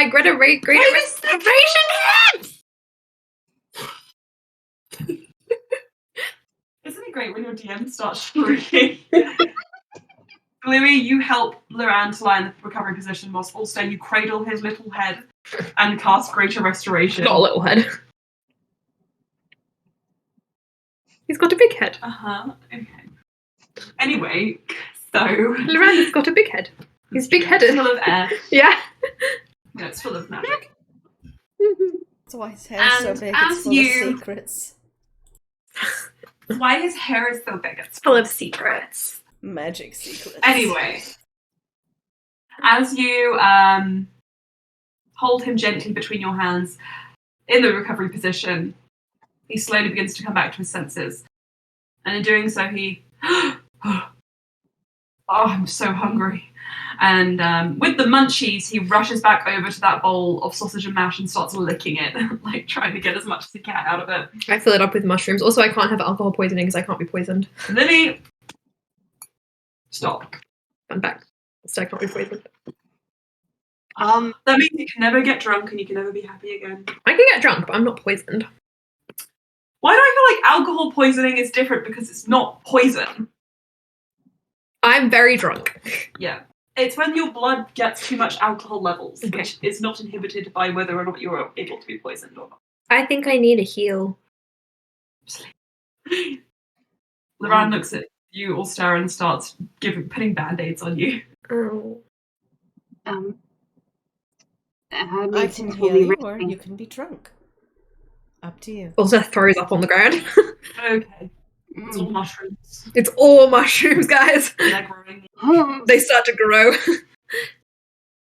Okay.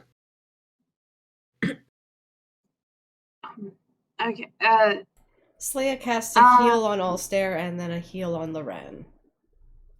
Capital H heal. Thank you, Shania. You guys definitely need a rest now. But I feel great. Does Loran look like he's actually able to taste what he's trying to glean off the bowl? Make a perception check.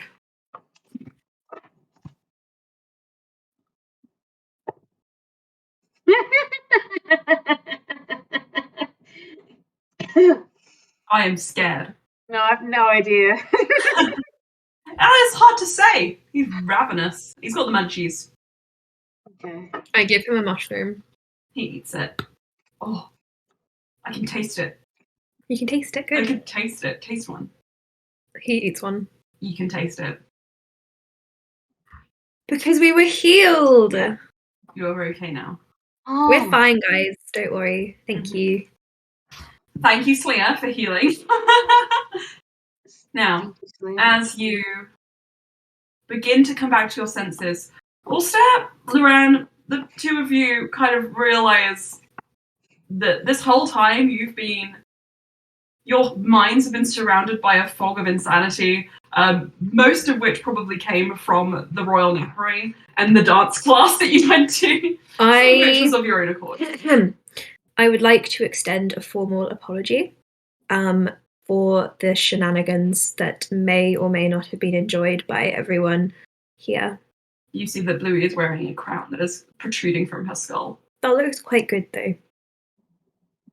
Loran says, I'm not sorry. You all got to see me in a leotard, and I think that... You're still in a leotard? Yes. He starts stretching.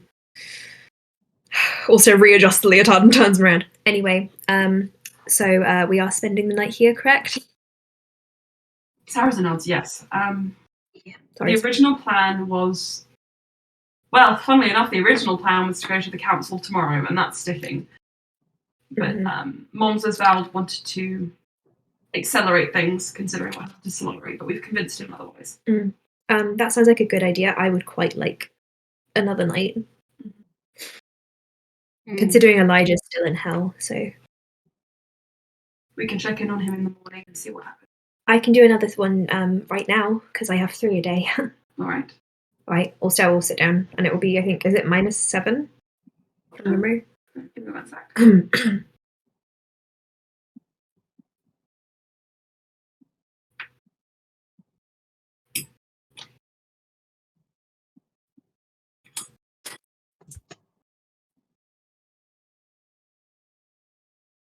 Okay. Yep, definitely. You see a plane that you recognize as the Feywild. Oh. Yeah. Old-fashioned style, Elijah is simply walking towards Viseros. Cool. On a road that you recognize. I Well. report this. Maybe we should message Serena. Do I have to make a wisdom save, by the way? Yes, you do. 22. You're fine. But you do have that moment again where your vision splits almost into fractals as you peer through planes which are beginning to blur into one another. You want to message Serena? Loran, maybe you should message Serena and tell her where Elijah is. Loran nods and he just like writes the message in the air ahead of him. And out loud he says, Mother, the target is on his way to you. Elijah heads to Viseros. If you're free, perhaps delay him for us. Or something more if you can. So we probably only do have 1 night. Well, we're probably a bit... You think Titania might like to know who's wandering around in her realms? Oh yeah, maybe you can message Titania. Loran Just to give her a says, heads up. I can certainly try, but remember what... She's not on our side, remember that. But she doesn't like bad people. Remember what she did to... She may not be on our side, but she's certainly on her own side, and... Elijah's tearing up her realm. Say Alston says hi. Loran taps his fingers again and says, Dearest Titania, we have some vermin walking around the Feywild. If you see a man with glasses wearing orange, try and inhibit him for us. He goes by the name Elijah. And Ulster says hi. Ulster says hi. Loran waits a moment, then he says, "Oh, this one's from my mother." She says that she'll keep an eye, but she is still very much involved in... She'll keep an eye? I mean, the only thing she'll keep is an eye of him? Yes. That's very brutalist. Precisely. Yeah. She's going to destroy everything except a single eye. I think he would deserve that, actually. Yeah. Good plan. He waits after a while, and then he says, and Titania has nothing to say. Oh, shouldn't he be high? Maybe I'm lying. Is he lying? Make an insight check. Dirty 20. No, he's sick. That's sad. I hope she knows I'm sad right now. She does. Actually. I won't be visiting her. Alright. Until she apologizes. Loran sighs a laugh and then turns to the rest of you and says, so, the most important people we know have now been made aware. We have a night. Yes, so what does everybody want to do? We have plans, but what do you guys want to do? Sarasa says, shouldn't we strategize for tomorrow? I don't think that's unnecessary. I think we just go in having a good time. Sleep and strategy sounds good. If everybody wants to sleep, Sarasa says, then find rooms here. Mm-hmm. And you do see there is a very narrow staircase which leads up to a second floor of this inn where there are rooms to sleep in. They're very, very small. Also sprints up to find the biggest one. Okay. It's small. It's like half the size of this room. Oh. With a double bed kind of in. He looks at Loran, he's like, yes, I know. And he starts casting his hut. Cool. His mansion, rather, sorry. Bye, guys. You can all find rooms to sleep in. They are 2 per person, which means Sarasa will go with Cass, and Bluey and Slia will go together. And I believe that will be everyone. Could Bluey pay for the drinks, the food, the beds? Yeah. Something like that? Course. All of that is going to come to about 5 silver. Okay. Wow. Oh my god. You know, Melas doesn't really believe in money, so they can charge whatever they feel like.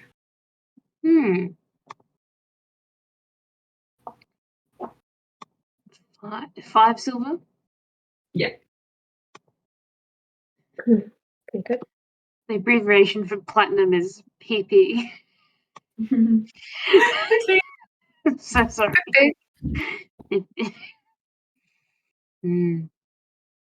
Alright, yeah, and then she heads up with Slia. You better not crush that mushroom crown. Ulster yells.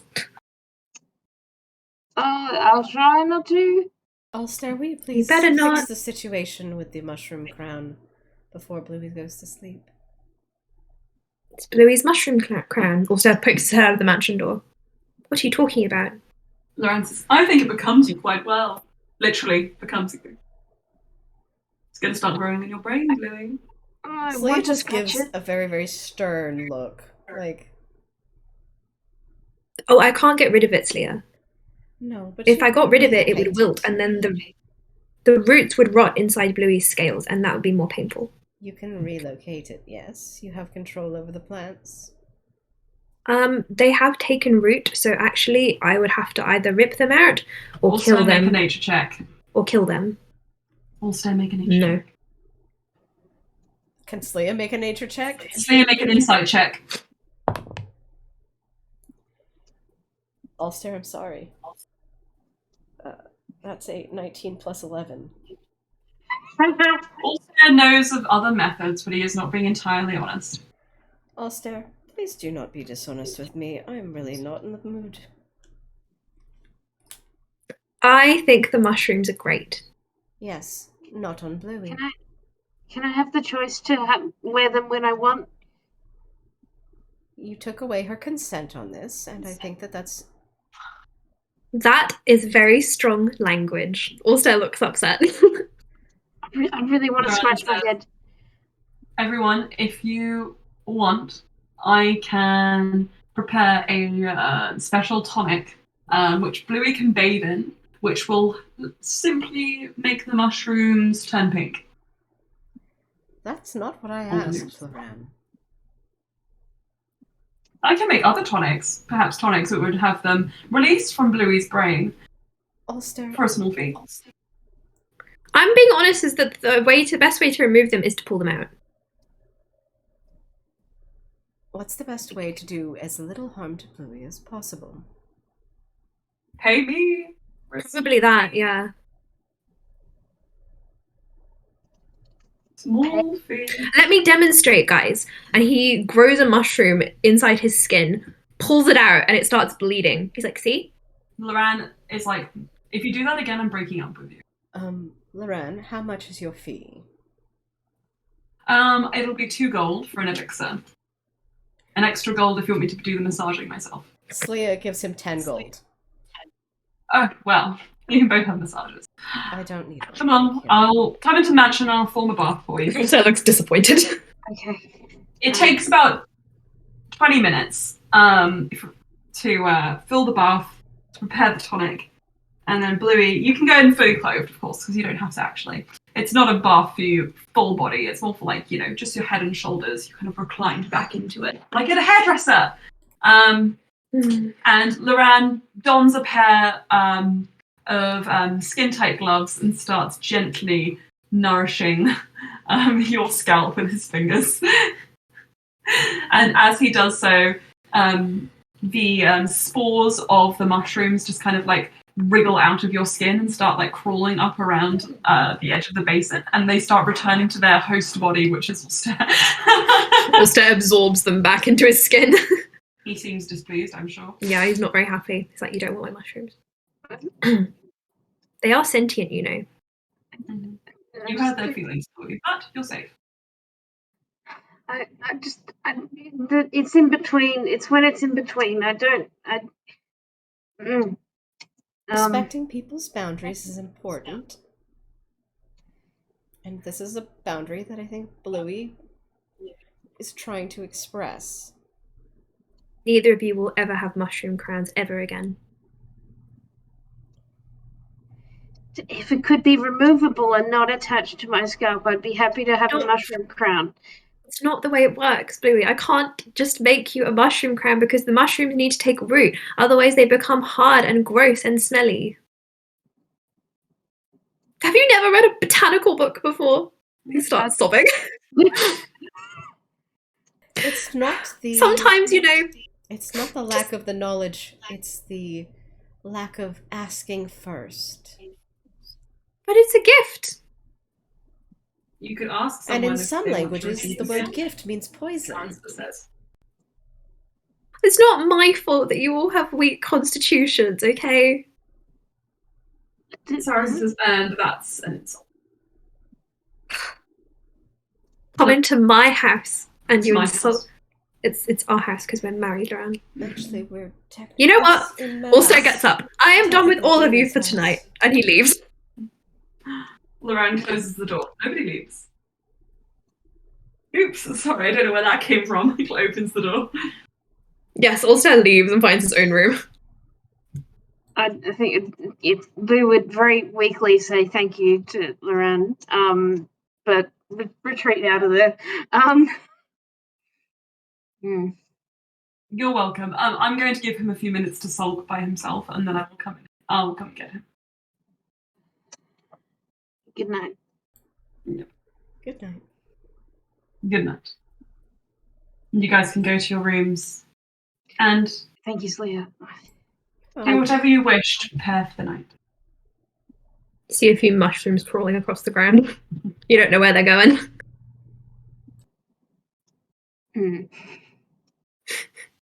Before settling in for sleep, Slia's gonna go find Ulster. Ulster's hidden away. She's just gonna follow the trail of mushrooms. It's probably blood by this point. Ulster, Loran's gonna break up with you. Huh? He only pulled one out, but it was bleeding a lot. He was demonstrating.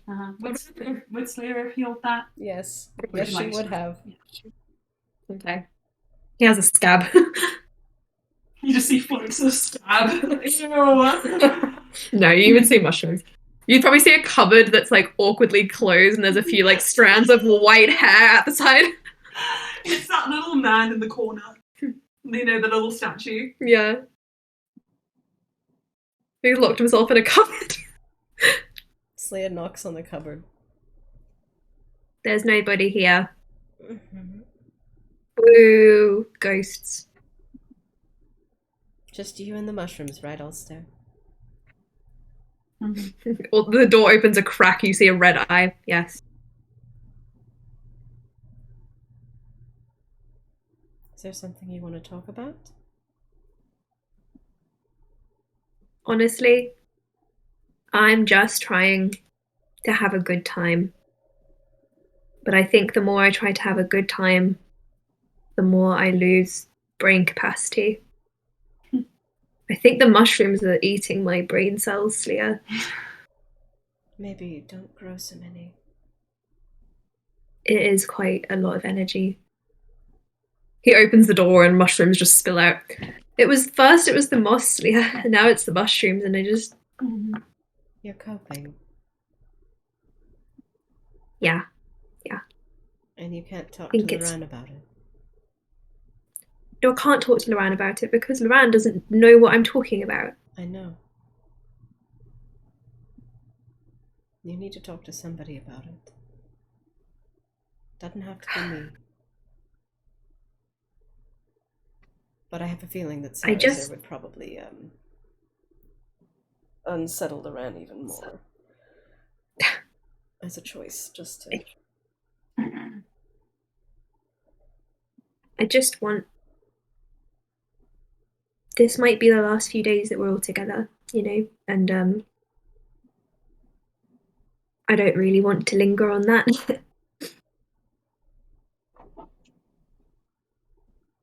It's the last few days we'll spend together, but it doesn't feel like you're here.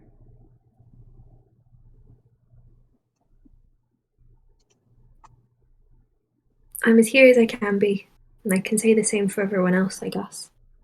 Especially you.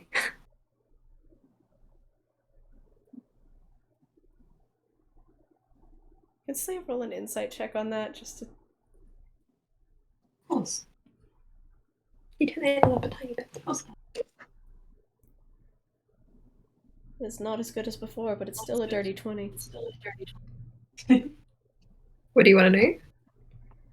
Is there any sort of implication in that?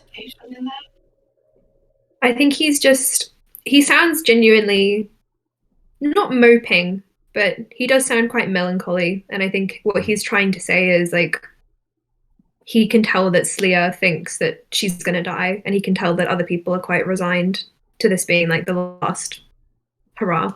So he's just like, that's sad.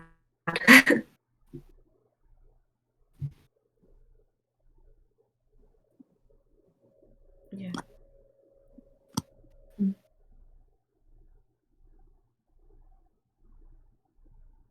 sorry, there's not another way.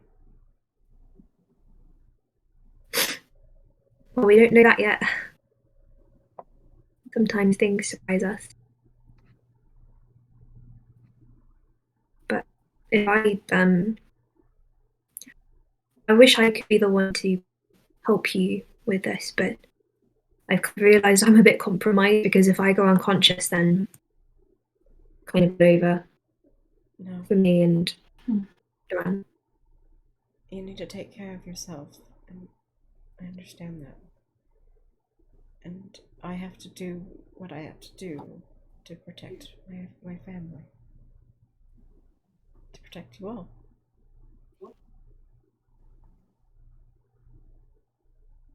I just don't think that... He kind of shakes his head. I don't think this is the end. I feel like it's an ending, but it's not the end, you know? Yeah. Maybe I just become something different. Stardust. Or maybe we haven't put all the pieces together.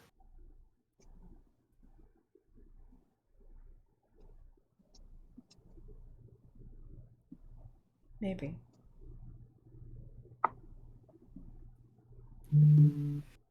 Maybe. With his passive insight, there's something Slia hasn't told Ulster. He has very knowing eyes, but he doesn't press because he's respecting if Slia has boundaries. Because he does respect boundaries most of the time.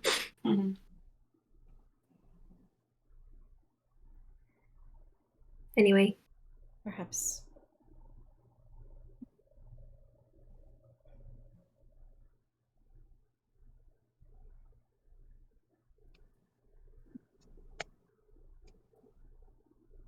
I guess we have all made our choices, and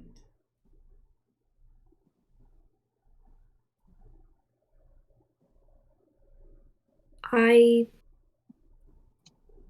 don't control your fate. I don't control anyone's fate except my own, I've had to realize. I know. But even then I've learned there's options. Because I always thought I was destined for one thing. It's not just But even that. now I don't know what's going to happen. It's not just that. I made a request. That if this is my fate, that no one else will ever have to do this. To be the last.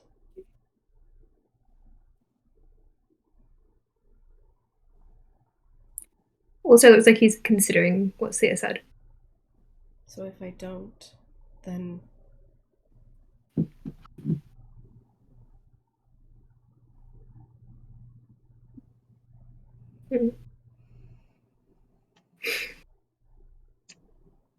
Things seem very black and white when children are involved.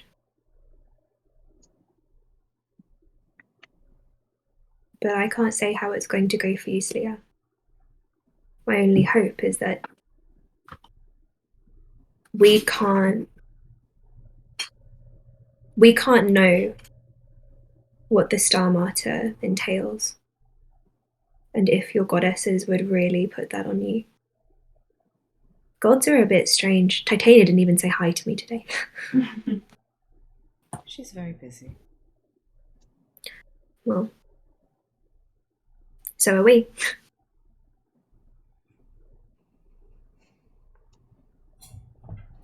Let's make the most of tonight then.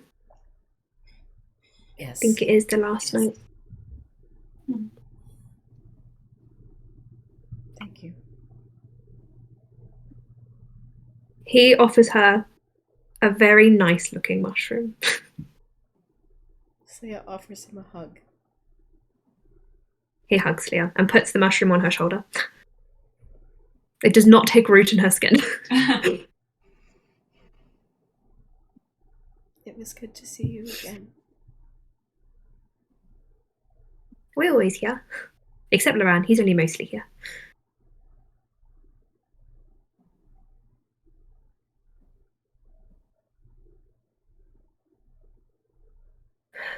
We're all going into it together, okay?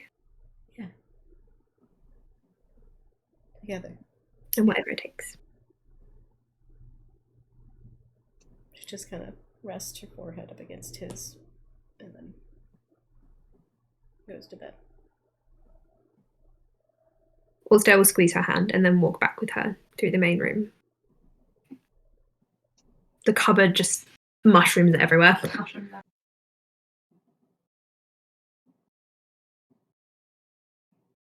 I think with you returning to the mansion,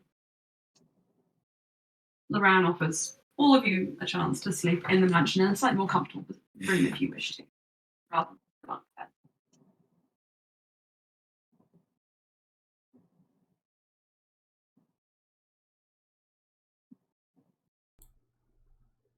If Bluey goes, Slia will also take a room in the mansion. We like be on opposite sides of the mansion. Yes.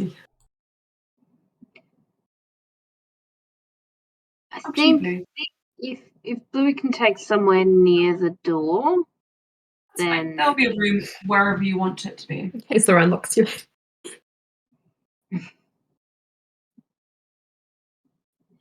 Okay. You guys take the room closest to the door, which materializes as you start looking for it. Created for you by Loran. And they take rooms on the further side of the mansion. And all of you begin your night of rest. The last night that you'll have for Well, the last night you'll have until the end of the campaign. Can I very briefly talk to Loran before we sleep? Of course you can. Also, I will shut the door behind them. Gotcha. I'm sorry that I pulled a mushroom out of my skin. It didn't actually really hurt, though. It did bleed, so don't do that. I won't. It's the last night, and I just wanted to say that I love you, and I am sorry. And you don't know why I'm saying that. I understand, but I'm glad at the end of things that we're here together.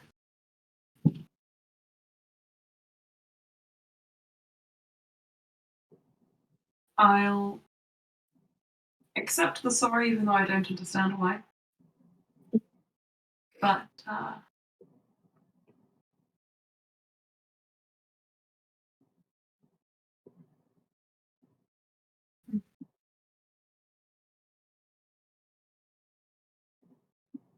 he takes your hand.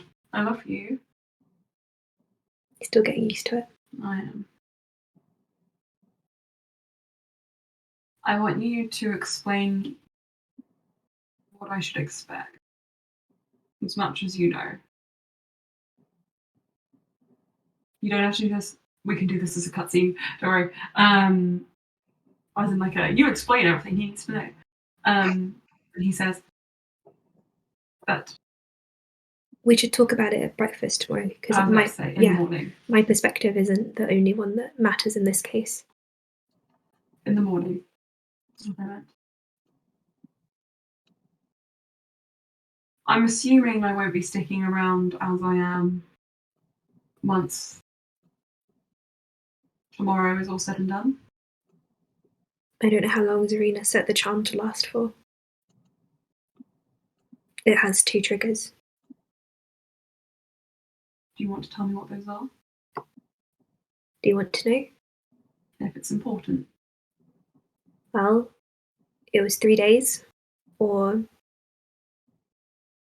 until I go unconscious. That was the deal you stipulated. And it's our last day. Tomorrow.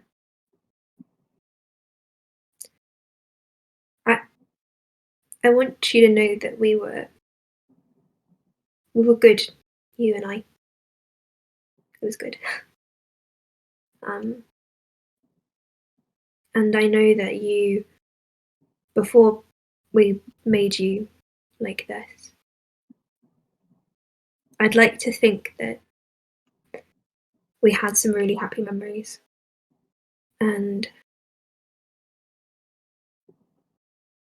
yeah. All's fair. Stop a second. And he gives you a kiss and he says,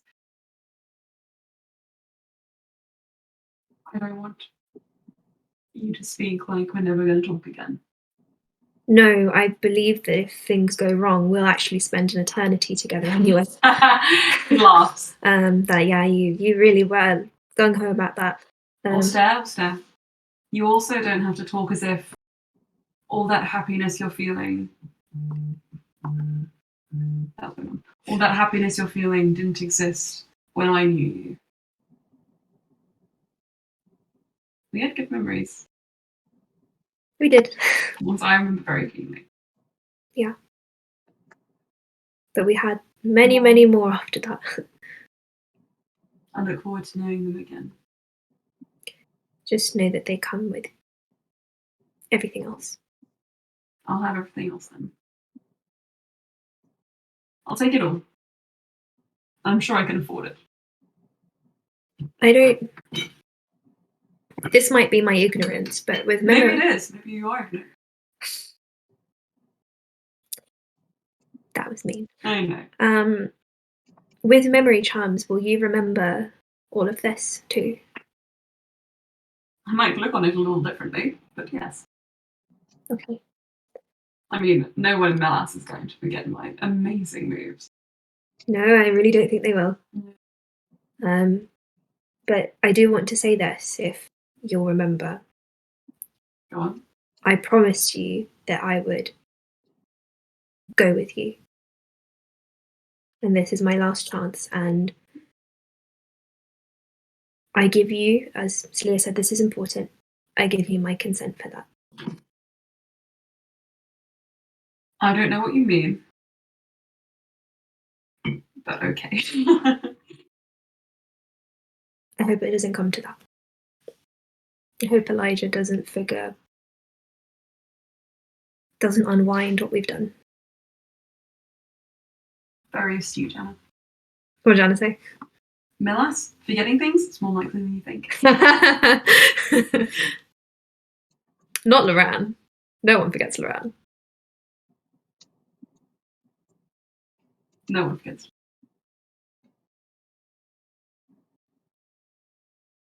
Loran from thin air musters a nice warm cup of spiced tea and puts it in your hands to calm your mind. I can tell you're overthinking a little. Let's sleep now. Oh, sleep. And everything else can come in the morning. But this, this is the last night. You don't have to have all the hours of the sleep in the night. The thing. Darkness.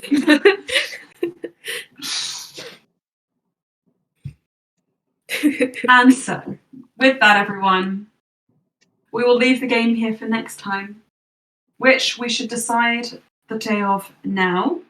Probably would be a good idea. Do we get long rest? You will get a long rest this evening, yes. Mm-hmm. You can take that now if you wish. Okay. Untick my things. That'd be great. Thank you, Aileen. Thank you, Aileen.